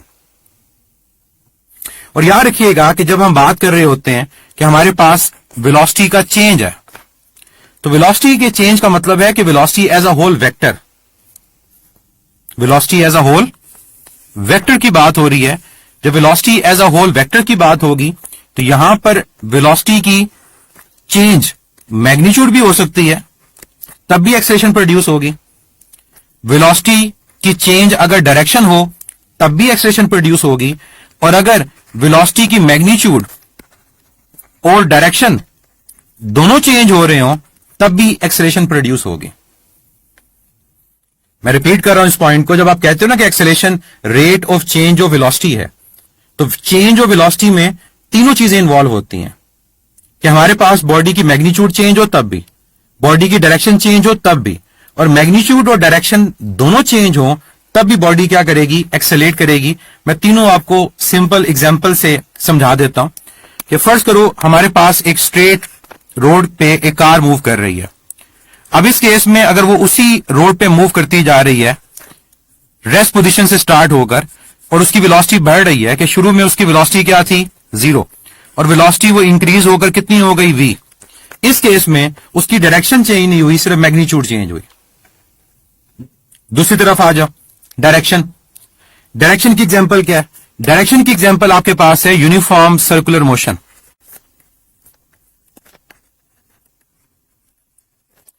जब बॉडी यूनिफॉर्म सर्कुलर मोशन में होती है, एक सर्कल में रोटेट कर रही है, और यूनिफॉर्म सर्कुलर मोशन का मतलब होता है कि हर पॉइंट के ऊपर उसकी वेलोसिटी की मैग्नीट्यूड सेम है। अगर यहां मैं कहता हूं कि वेलोसिटी मेरे पास मैग्नीट्यूड में v है, यहां मेरे पास वेलोसिटी मैग्नीट्यूड में v है, यहां वेलोसिटी मैग्नीट्यूड में v है, तो यहां भी वेलोसिटी मैग्नीट्यूड में v है, लेकिन क्या इन चारों पॉइंट्स के ऊपर उस वेलोसिटी की डायरेक्शन सेम है? नो। आप देख रहे हो हर पॉइंट पे टेंजेंट डिफरेंट डायरेक्शन में है, तो यहां पर वेलोसिटी की मैग्नीट्यूड चेंज नहीं हो रही, लेकिन क्या चीज चेंज हो रही है? सिर्फ डायरेक्शन चेंज हो रही है। बॉडी तब भी एक्सेलरेट करेगी, और इस केस में जो बॉडी की एक्सेलेरेशन होती है इसको बोलते हैं सेंट्रीपिटल एक्सेलेरेशन। ये पढ़ेंगे हम सर्कुलर मोशन में। सेंट्रीपिटल एक्सेलेरेशन ऐसी एक्सेलेरेशन है जो वेलोसिटी की डायरेक्शन चेंज होने से प्रोड्यूस होती है। फिर आगे बोथ, जहां मैग्नीट्यूड भी चेंज हो और डायरेक्शन भी चेंज हो। जहां पर मैग्नीट्यूड भी चेंज हो और डायरेक्शन भी चेंज हो।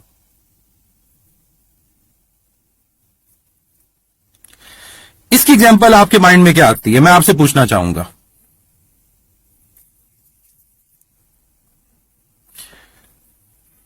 जो पॉइंट आप चाह रहे हो रिपीट करना, वो आप दोबारा लेक्चर दे के सुन सकते हो। कोई एग्जांपल जहां मैग्नीट्यूड और डायरेक्शन दोनों चेंज हो रहे हैं।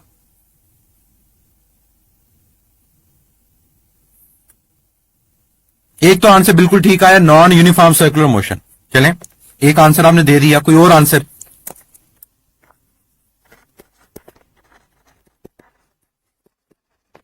नॉन यूनिफॉर्म सर्कुलर मोशन का मतलब होता है कि बॉडी जो सर्कल में रोटेट करेगी, वेलोसिटी तो चेंज हो रही है लॉन्ग टेंजेंट, उसकी मैग्नीट्यूड भी चेंज हो रही है।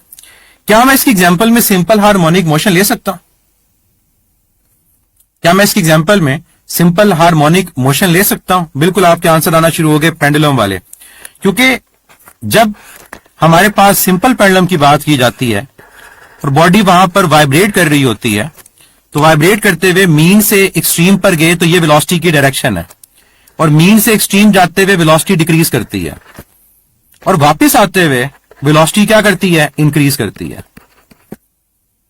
यहां पर वेलोसिटी की मैग्नीट्यूड भी चेंज होती है और बार बार उसकी डायरेक्शन भी क्या हो रही होती है, चेंज हो रही होती है।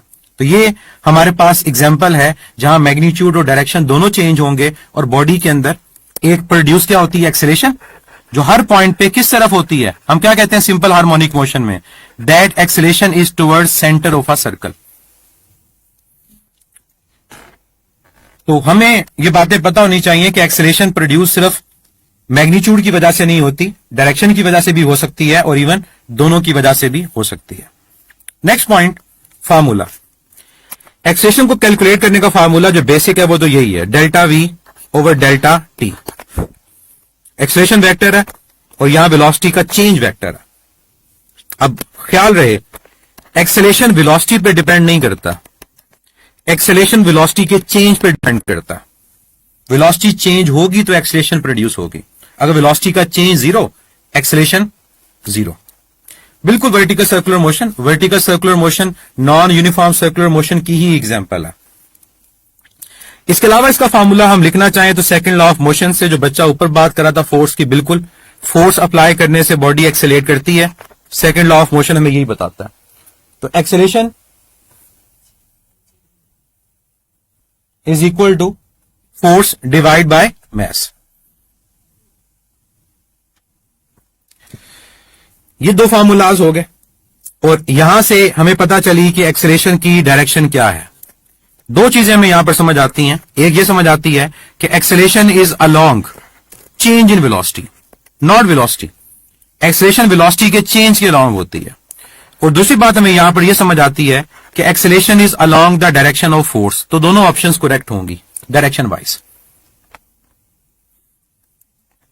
नेक्स्ट, एक और हमें पता होनी चाहिए बात कि एक्सेलेरेशन का एसआई यूनिट क्या होता है।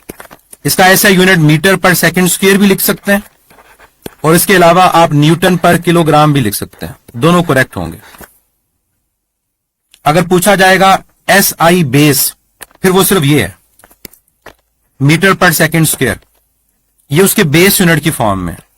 अगर पूछा जाएगा एसआई तो फिर दोनों करेक्ट होंगे। अब यूनिट जो मीटर पर सेकंड स्क्वायर है, मैं हमेशा जब बच्चों को एक्सेलेरेशन का टॉपिक पढ़ाता हूं तो मैं ये कहता हूं कि आपने एक्सेलेरेशन के यूनिट को यूं भी याद रखना है कि metre per second metre per second is the unit of metre per second is the unit of. याद रखें metre per second is the unit of acceleration, क्योंकि इसको यूं लिखेंगे metre per second divide by second. तो क्या बन जाएगा ये मीटर पर सेकंड स्क्वायर। और यहां से हम ये बात करते हैं कि ये बेसिकली क्या है, ये वेलोसिटी का चेंज है in time, that is acceleration. एक बच्चा बार बार पूछ रहा है स्पीड चेंज होने से एक्सेलेरेशन प्रोड्यूस होती है। तो ऊपर जो मैंने बात कही थी ये वाली, मैग्नीट्यूड चेंज होने से प्रोड्यूस होती है। तो यही बात है, वेलोसिटी की मैग्नीट्यूड स्पीड है। वेलोसिटी की मैग्नीट्यूड चेंज होगी मतलब स्पीड चेंज होगी। स्पीड चेंज होगी बॉडी तब भी एक्सेलेरेट करेगी, क्योंकि स्पीड को डायरेक्शन दे दें तो वेलोसिटी बन जाती है। तो metre per second is the unit of acceleration. Acceleration vector है। अब ये बड़ा इंपॉर्टेंट एक पॉइंट स्टार्ट होने लगा है, इसको साथ साथ समझिएगा। एक्सेलेरेशन वेक्टर है। अगर एक्सेलेरेशन वेक्टर है तो एक्सेलेरेशन साइन सेंसिटिव है। एक्सेलेरेशन अगर साइन सेंसिटिव है तो एक्सेलेरेशन हमारे पास पॉजिटिव भी होगी और एक्सेलेरेशन हमारे पास नेगेटिव भी होगी। पॉजिटिव एक्सेलेरेशन तो सिंपल, इसमें कोई हमें मसला नहीं है। नेगेटिव एक्सेलेरेशन को हम थोड़ा सा डिटेल में डिस्कस करेंगे। जो नेगेटिव हमारे पास एक्सेलेरेशन है, इसको एक और नाम दिया जाता है, इसको नाम दिया जाता है डीसेलरेशन का। नेगेटिव एक्सेलेरेशन को एक और नाम दिया जाता है और वो नाम है डीसेलरेशन का। और यहां पर ये बात अपने पल्ले बांध लो कि नेगेटिव एक्सेलेरेशन और डीसेलरेशन का मतलब हरगिज ये नहीं होता कि वेलोसिटी डिक्रीज होगी तो नेगेटिव एक्सेलेरेशन होगी।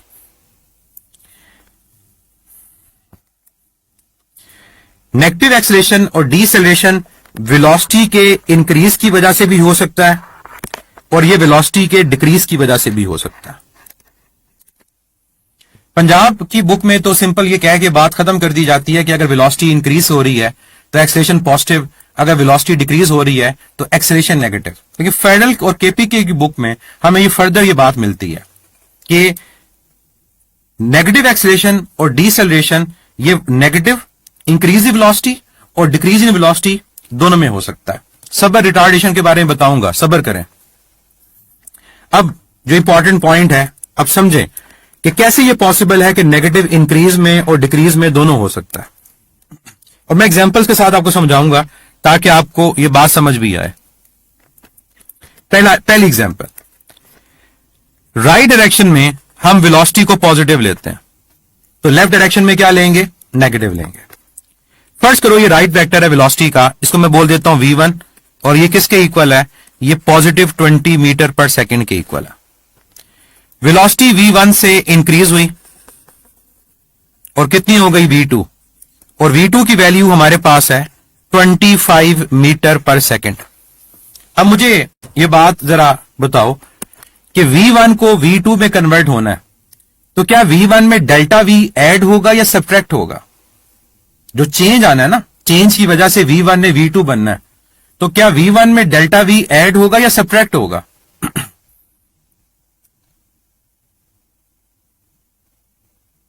बिल्कुल, v1 में डेल्टा v ऐड होगा। v1 में डेल्टा v ऐड हुआ तो फिर v2 आया, और इसका मतलब डेल्टा v क्या पॉजिटिव डायरेक्शन में है या नेगेटिव डायरेक्शन में है? और बच्चे, किसी चीज को बढ़ाने के लिए ऐड किया जाता है वेक्टर। अब मुझे बताओ डेल्टा v पॉजिटिव डायरेक्शन में या नेगेटिव डायरेक्शन में है? डेल्टा v पॉजिटिव डायरेक्शन में है, तो डेल्टा v अगर पॉजिटिव डायरेक्शन में है तो एक्सेलेरेशन डेल्टा v पे डिपेंड करता है। आप कहोगे डेल्टा v पॉजिटिव, आपकी एक्सेलेरेशन भी क्या है? पॉजिटिव। इसको मैथमेटिकली जरा चेक करो। एक्सेलेरेशन होती है change in velocity over time. Change का मतलब होता है final minus initial over time. अब वेलोसिटी फाइनल क्या है? 25। इनिशियल क्या है? 20। फर्स्ट करो टाइम कितना है? 5। तो 25 माइनस 25, 5/5, आंसर क्या आ गया? आपका +1 आ गया। पहली कंडीशन क्या आई? पहली कंडीशन ये आई कि अगर वेलोसिटी पॉजिटिव इंक्रीज करे तो एक्सेलरेशन पॉजिटिव होती है। साथ साथ मैं आगे लिखता जाता हूं। पहली कंडीशन क्या आई कि अगर वेलोसिटी पॉजिटिव हो और इंक्रीज हो रही हो तो एक्सेलरेशन क्या आती है? पॉजिटिव आती है। क्यों? क्योंकि डेल्टा v पॉजिटिव होता है। दूसरी कंडीशन बच्चे सुन लें, बाद में फिर आपने कहना रिपीट करें, सुने इसको। अब दूसरी कंडीशन यह है कि वेलोसिटी पहले ज्यादा थी। मैं कह देता हूं कि अब मेरे पास v1 जो है वो 25 मीटर पर सेकेंड है, और वेलोसिटी कम हो गई, और कम होकर कितनी हो गई? वो 20 मीटर पर सेकेंड हो गई। अब वेलोसिटी डिक्रीज कर रही है, लेकिन है क्या? राइट डायरेक्शन में पॉजिटिव है। अब मुझे बताओ v1 से v2 बनाना है, वेलोसिटी को कम करना है, डेल्टा v अलोंग होगा ऑपोजिट होगा? वेलोसिटी को कम करना है, पहले 25 थी 20 करना है, क्या डेल्टा v अलोंग होगा ऑपोजिट होगा? बिल्कुल, यहां पर जो डेल्टा v आपके पास होगा वो सब्ट्रैक्ट होगा, मींस ऑपोजिट डायरेक्शन में होगा। तो बच्चे अगर डेल्टा v ऑपोजिट डायरेक्शन में, तो क्या यहां डेल्टा v पॉजिटिव या नेगेटिव?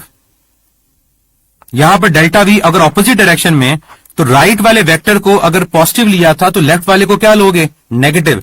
तो डेल्टा v अगर नेगेटिव तो एक्सेलरेशन भी नेगेटिव। मैथमेटिकली चेक करते हैं क्या ये बात जो कही ये ठीक कही? Delta v over delta t, vf minus vi over delta t, आपने वैल्यू पुट की डेल्टा v की। चेंज क्या है? Final positive 20, initial positive 25, time assume कर लिया 5, या आया -5 ओवर 5 -1। तो दूसरा रिजल्ट क्या आया? दूसरा रिजल्ट यह आया कि अगर वेलोसिटी पॉजिटिव हो और डिक्रीज कर रही हो तो एक्सेलरेशन नेगेटिव आ सकती है, क्योंकि डेल्टा v नेगेटिव होता है। ये पहले का रिजल्ट आ गया, ये दूसरे का रिजल्ट आ गया। अभी तक हमें यह पता चला कि एक्सेलरेशन नेगेटिव वेलोसिटी के डिक्रीज करने की वजह से होती है। आगे चलते हैं। अगर आपने राइट वाले वेक्टर को पॉजिटिव लिया था तो लेफ्ट वाले वेक्टर को नेगेटिव लोगे ना। अब मैं केसेस को रिवर्स करने लगा हूं कि मेरे पास जो v1 वेक्टर है वो लेफ्ट डायरेक्शन में है, और जो v1 की वैल्यू है वो अब लेफ्ट है तो वो नेगेटिव होगी। अब वेलोसिटी नेगेटिव डायरेक्शन में बढ़ गई। पहले गाड़ी जा रही थी नॉर्थ की तरफ, तो अब साउथ की तरफ जा रही है, और उसकी वेलोसिटी बढ़ गई। कितनी? वेलोसिटी -20 से बढ़कर हो गई -25 मीटर पर सेकेंड।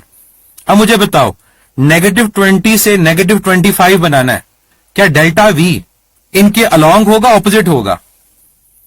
हमें वेलोसिटी को नेगेटिव इंक्रीज करना है, -20 से -25, क्या डेल्टा v इनके अलोंग होगा ऑपोजिट होगा?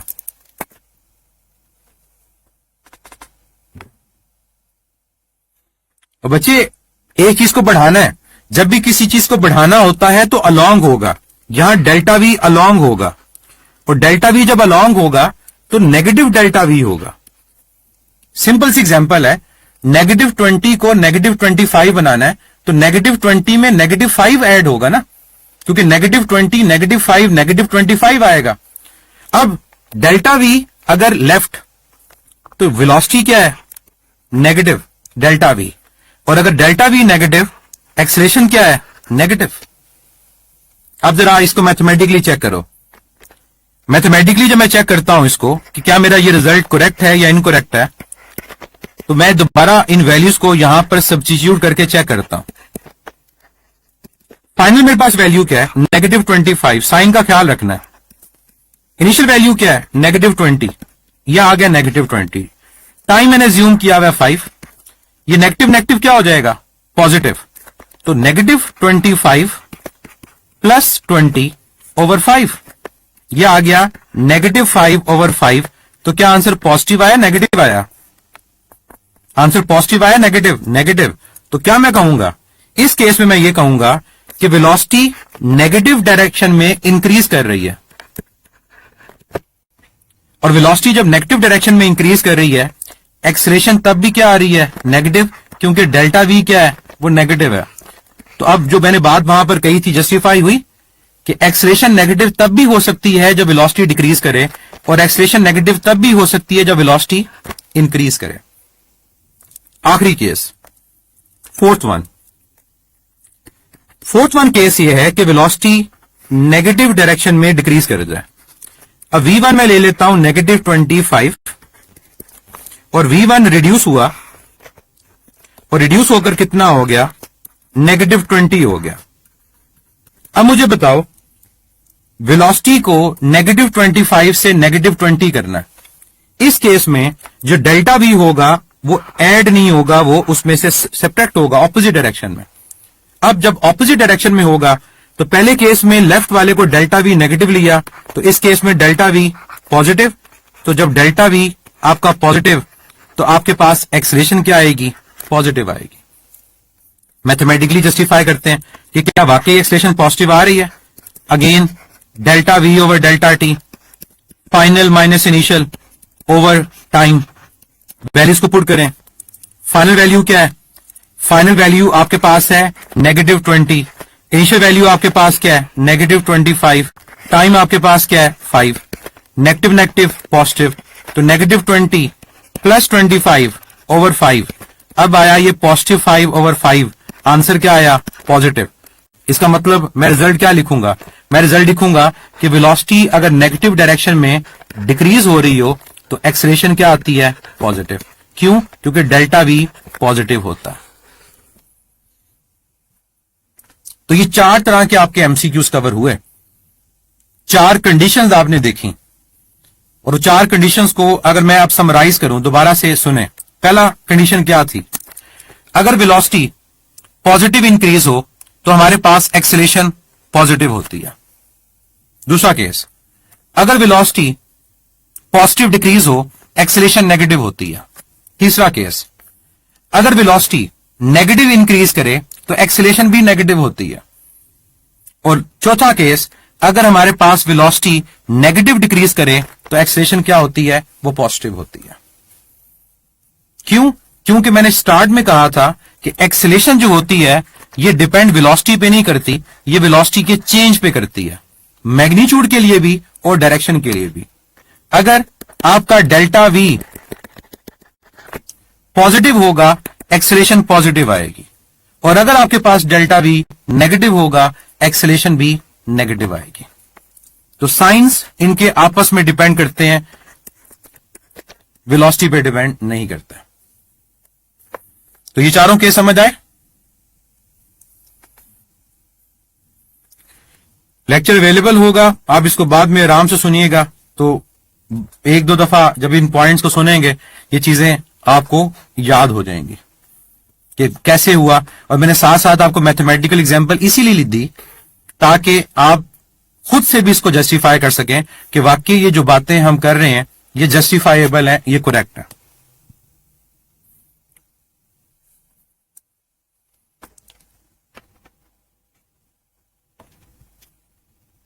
नेक्स्ट कुछ बातें करके आज का लेक्चर हम फिर क्लोज करते हैं।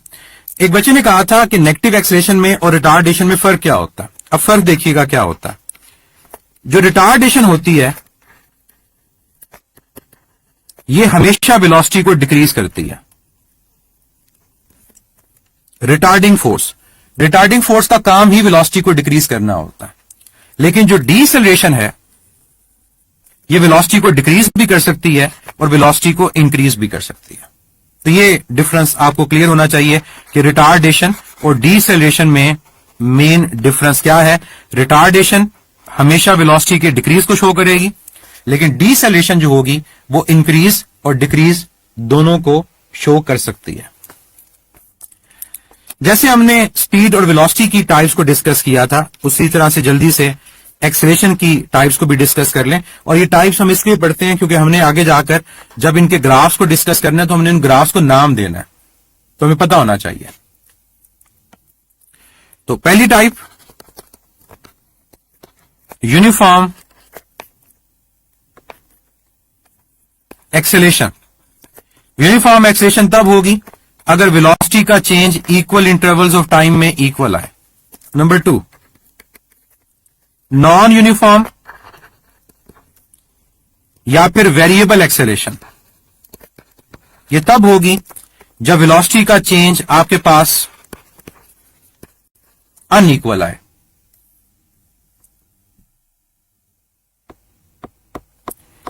तीसरा केस, तीसरी टाइप इंस्टेंटेनियस। वही बात जो पहले की थी, for very short interval of time.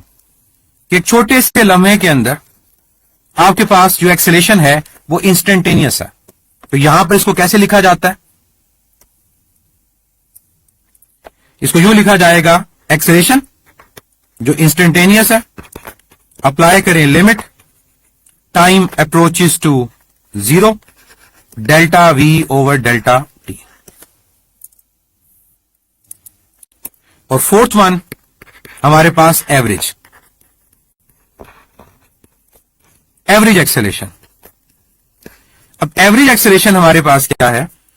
जैसे वहां पर कहा था टोटल डिस्टेंस या total displacement over total time, यहां पर जब एवरेज एक्सेलरेशन की बात करोगे तो आप कहोगे टोटल चेंज इन वेलोसिटी, कि ओवरऑल वेलोसिटी कितनी चेंज हुई, divide by total time, that is your average acceleration. और एक पॉइंट जो मैंने वहां पर लिखा था वो पॉइंट मैं यहां दोबारा आपको रिवाइज करने के लिए लिख दूं कि क्या ऐसा पॉसिबल है कि आपके पास एवरेज एक्सेलरेशन और इंस्टेंटेनियस एक्सेलरेशन इक्वल हो? आपका आंसर होगा यस, ये पॉसिबल होता है। कब पॉसिबल होता है? जब हमारे पास जो बॉडी की एक्सेलरेशन है वो क्या हो, वो यूनिफॉर्म हो। और एक पॉइंट याद रखिएगा, यूनिफॉर्म को हम कांस्टेंट भी बोलते हैं, कोई डिफरेंस नहीं है। यूनिफॉर्म होना, कांस्टेंट होना, एक जैसा रहना।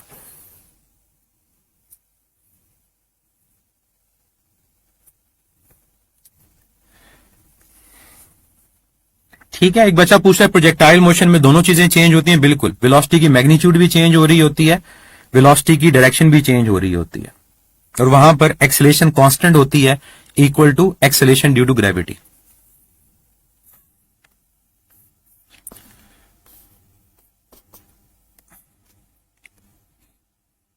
अब यहां पर मैं आपसे एक क्वेश्चन पूछूंगा, आप टाइम लीजिएगा और क्वेश्चन को सॉल्व करके मुझे उसका आंसर दीजिएगा।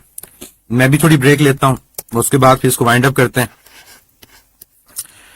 क्वेश्चन मेरा आपसे यह है कि एक फाइटर जेट है या एक जेट है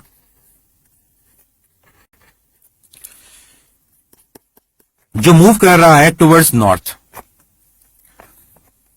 कितनी स्पीड से? 100 किलोमीटर पर आवर से।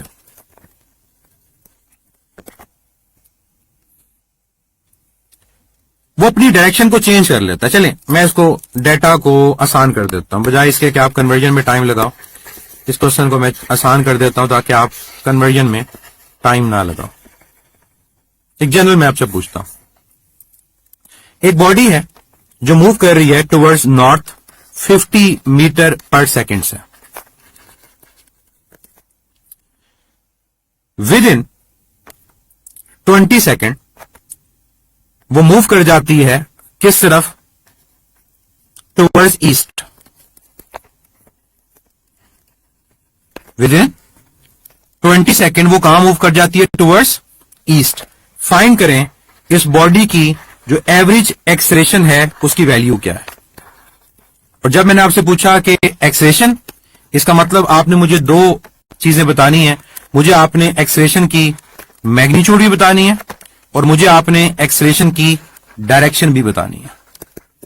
एक बॉडी पहले नॉर्थ की तरफ जा रही है 50 मीटर पर सेकंड, 20 सेकंड में वो मूव कर जाती है towards east 40 metre per second से। बताएं उसकी एवरेज एक्सेलेरेशन क्या होगी। हम टाइम इंटरवल इक्वल लेते हैं कंपैरिजन के लिए कि इक्वल टाइम इंटरवल के अंदर क्या वेलोसिटी का चेंज इक्वल है या नहीं इक्वल है।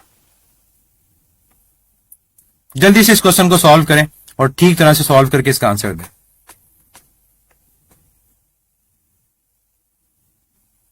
जहां कोई केसेस हुए को मैं बताऊंगा।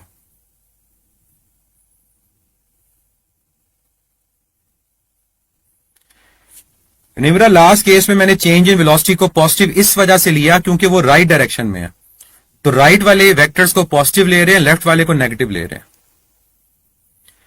मुझे आधा आंसर नहीं देना, मुझे मैग्नीट्यूड और डायरेक्शन दोनों चाहिए।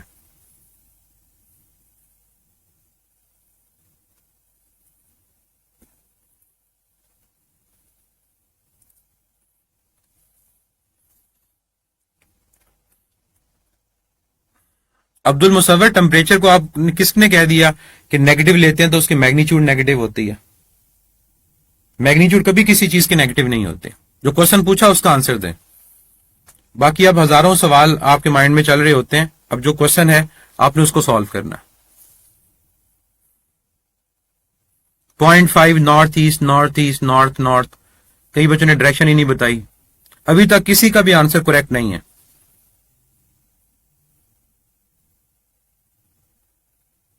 North east east, north south, ये एक बच्चे का आंसर थोड़ा डिफरेंट आया, नॉर्थ साउथ। नॉर्थ साउथ तो हो ही नहीं सकता बच्चे, नॉर्थ साउथ कहां से आ गया? नॉर्थ साउथ नहीं। आप लोग सॉल्व नहीं कर रहे, बस तुक्के लगा रहे हो या जल्दी में बस डिवाइड कर रहे हो, सबट्रैक्ट कर रहे हो और आंसर दे रहे हो।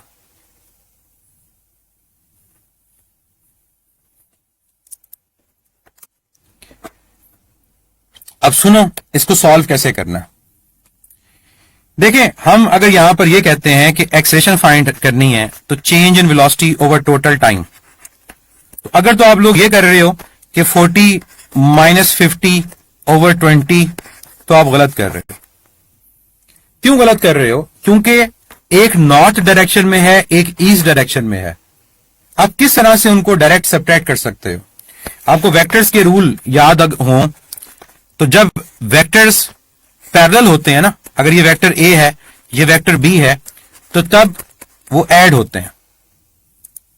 अगर हमारे पास उनके दरमियान एंगल 180 डिग्री हो तो तब वो सिंपली सब्ट्रैक्ट होते हैं। अगर मैं कहूं ये 5 है, ये 2 है, तो 5 + 2 7 आएगा। अगर ये 5 है, ये 2 है, तो 5 - 2 3 आएगा। और अगर हमारे पास वेक्टर्स के दरमियान जो एंगल है वो 90 डिग्री हो और आपने उनका रिजल्टेंट फाइंड करना हो, तो फिर आप रिजल्टेंट फाइंड करने के लिए पाइथागोरस थ्योरम अप्लाई करते हो। तो यहां पर मैंने आपको दो वेक्टर दिए। एक मैंने आपको कहा कि वेक्टर टुवर्ड्स नॉर्थ है और एक वेक्टर टुवर्ड्स ईस्ट है, तो आप उनको सिंपली ऐड या सब्ट्रैक्ट नहीं कर सकते। तो फिर करना क्या होगा? पहला काम तो ये करें कि आप उनको ड्रॉ करके देख लें और फिर सॉल्व करें। और अगर शॉर्टकट अप्लाई करना है तो सुने शॉर्टकट क्या होगा। एक्सेलरेशन होगी delta V vector over delta T. मैंने कल एक क्वेश्चन में आपको बताया था, ईस्ट वेस्ट नॉर्थ साउथ को हम जब यूनिट वेक्टर्स के साथ रिप्लेस करते हैं तो ईस्ट वेस्ट अगर ये आई तो ये नेगेटिव आई, नॉर्थ साउथ अगर ये जे तो फिर ये नेगेटिव जे। तो पहला काम ये करें कि एक्सेलरेशन जब लिखनी है तो इस डेल्टा वी को उस वेक्टर फॉर्म में लिखें।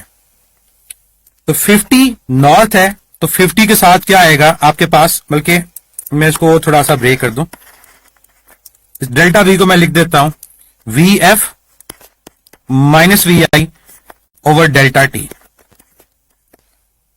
ठीक है, अब वैल्यूज को पुट कर कीजिएगा, लेकिन आई और जे की फॉर्म में। एक तरह का शॉर्टकट आपको बता रहा हूं। ये है फाइनल वेलोसिटी 40, कहां पर है? ईस्ट। तो यहां पर आपके पास आएगा 40 और साथ आएगा आई। उसके बाद क्या है? 50 नॉर्थ। देखिए बीच में नेगेटिव साइन है, तो यह नेगेटिव आया, और नॉर्थ के साथ क्या लिखोगे? जे। और नीचे टाइम जो मैंने आपको कितना दिया हुआ है? 20। अब आपको मैग्नीट्यूड फाइंड करनी है ना। आपको वेलोसिटी का वेक्टर पता चल गया। अब वेलोसिटी की अगर आपने मैग्नीट्यूड फाइंड करनी है, आप लोगे अंडर रूट, वही पाइथागोरस थ्योरम। यहां पर लोगे 40 का स्क्वायर प्लस नेगेटिव 50 का स्क्वायर, और डिवाइड किसे कर दोगे? टाइम से। अब ये मैग्नीट्यूड कन्वर्ट हो चुकी है। 40 का स्क्वायर क्या होता है? 1600,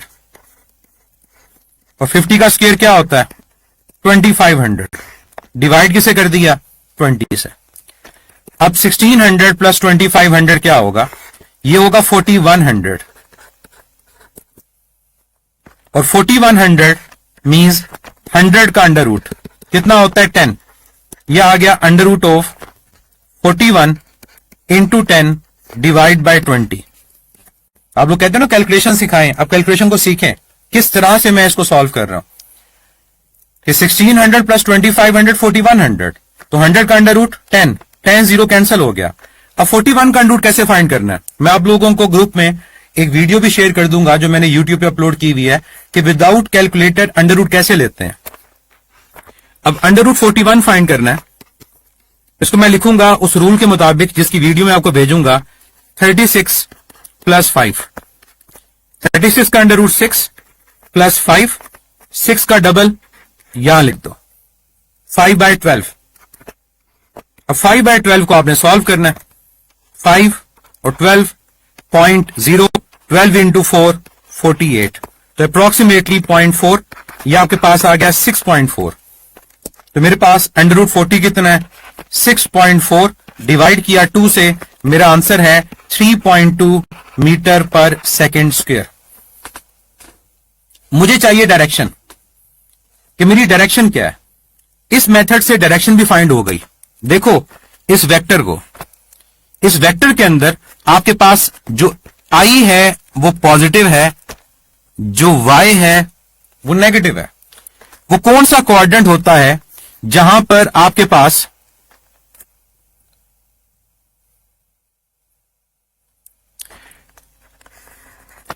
एक्स पॉजिटिव और वाई नेगेटिव होता है?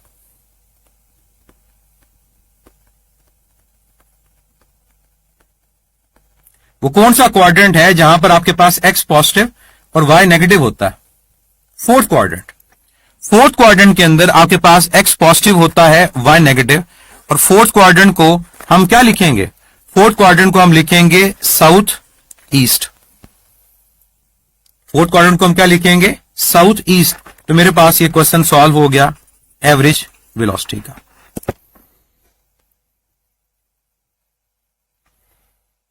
पहला क्वाड्रेंट क्या होता है? पहला क्वाड्रेंट होता है नॉर्थ ईस्ट, दूसरा क्वाड्रेंट होता है नॉर्थ वेस्ट, तीसरा क्वाड्रेंट क्या होता है? साउथ वेस्ट, और चौथा क्वाड्रेंट क्या होता है? South east. तो क्या आंसर है? 3.2 मीटर पर सेकेंड स्क्वायर साउथ ईस्ट।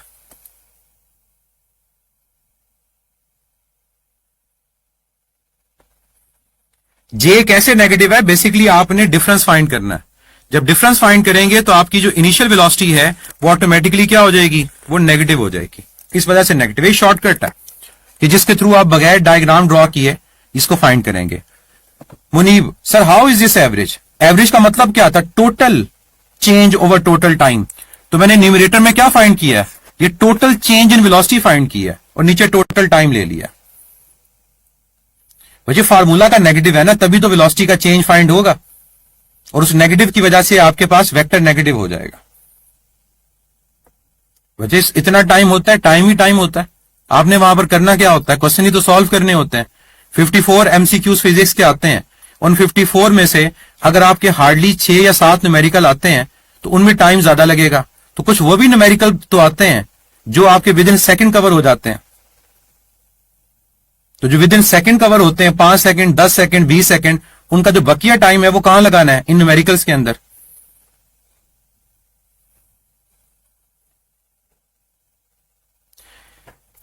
ठीक है, डायरेक्शन जिसको समझ नहीं आई वो सुन ले, बाकी पूरा मेथड आप लेक्चर दोबारा लेंगे, तसल्ली से सुनिएगा, बार बार सुनिएगा। देखिए पहला क्वाड्रेंट जो होता है वहां पर एक्स और वाई दोनों पॉजिटिव होते हैं,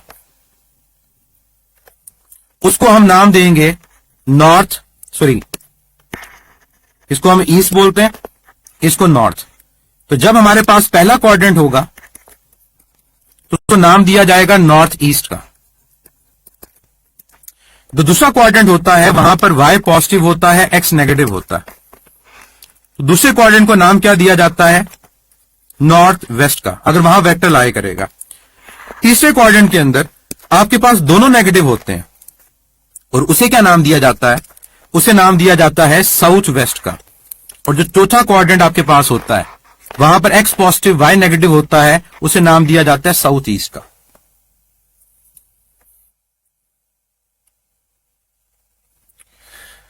originally y component is positive. आप चाहते हो कि मैं आपको लंबे मेथड से करवाऊं, फिर ही आपको समझ आएगी कि नेगेटिव क्यों आया। अब सुनो, शॉर्टकट तो आपको लगता है हजम नहीं हुआ, अब मैं बेसिकली वो नेगेटिव क्यों आया वो सुनिएगा। आप लोगों ने बेसिकली वेलोसिटी का चेंज फाइंड करना। वेलोसिटी के चेंज का मतलब है कि फाइनल वेलोसिटी में से इनिशियल वेलोसिटी का डिफरेंस फाइंड करना। अब क्या मैं इस वेक्टर को यूं लिख सकता हूं, V F plus minus V I, V plus V F plus minus V I, क्या लिख सकता हूं इसको? यह आप लोगों ने पढ़ा था फर्स्ट ईयर में, subtraction of vector. Subtraction of vector क्या था? सब्ट्रैक्शन ऑफ वेक्टर था कि जब एक वेक्टर को दूसरे के नेगेटिव वेक्टर में ऐड किया जाता है, तो हमारे पास यहां पर वी एफ के अंदर नेगेटिव वी आई एड होगा तो डेल्टा वी आएगा। अब जरा वेक्टर्स को ड्रॉ करो। पहला जो वेक्टर था जिसको मैंने नाम दिया इनिशियल, वो कहां था? वो था 50 मीटर पर सेकेंड नॉर्थ। तो पहला वेक्टर मेरे पास जो है जिसको मैंने इनिशियल वेलोसिटी दिया वो नॉर्थ की तरफ है 50 मीटर पर सेकेंड, ये नॉर्थ की डायरेक्शन में है। उसके बाद बॉडी कहां मूव कर गई? ईस्ट की तरफ। तो दूसरा वेक्टर क्या है आपके पास? 40 मीटर पर सेकेंड ईस्ट। तो ये आपके पास आ गया 40 मीटर पर सेकेंड जो आपके पास फाइनल है, और किस डायरेक्शन में? ईस्ट। अब आपको फाइंड करना है वी एफ माइनस वी आई। तो मुझे बताएं, वी एफ के अंदर आपने वी आई के नेगेटिव को ऐड करना है ना। तो जब वी एफ में से वी आई के नेगेटिव को ऐड करना है तो पहले आपको वी आई का क्या फाइंड करना पड़ेगा? आपको वी आई का नेगेटिव वेक्टर फाइंड करना पड़ेगा। तो नेगेटिव वेक्टर कैसे आता है? ऐसा वेक्टर जिसकी मैग्नीट्यूड सेम हो और डायरेक्शन ऑपोजिट हो। तो वी आई अगर अपवर्ड होगा तो नेगेटिव वी आई कहां होगा? वो डाउनवर्ड होगा। अगर वी आई अपवर्ड होगा तो नेगेटिव वी आई कहां होगा? डाउनवर्ड। अब इस वी एफ के अंदर नेगेटिव वी आई को ऐड करो।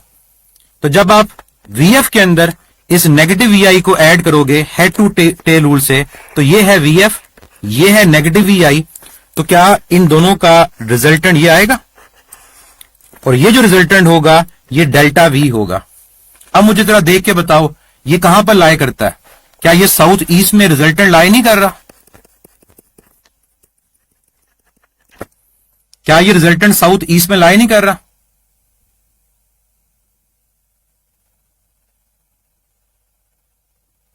तो यही बात मैंने आपको पूरे मेथड से बताई कि वहां उस मेथड में आपको डायग्राम बनाने की जरूरत नहीं है।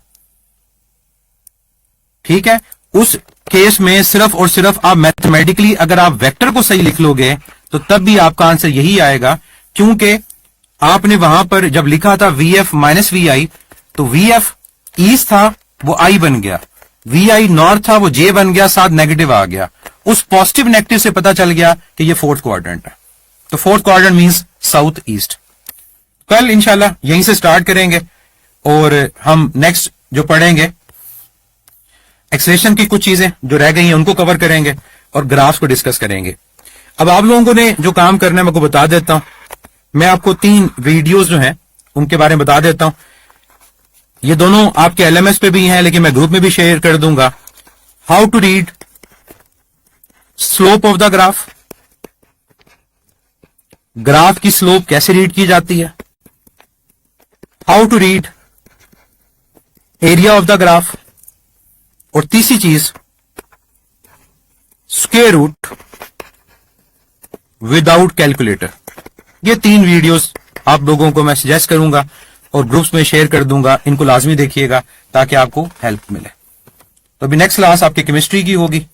अपना ख्याल रखें, खुश रहें, अल्लाह हाफिज।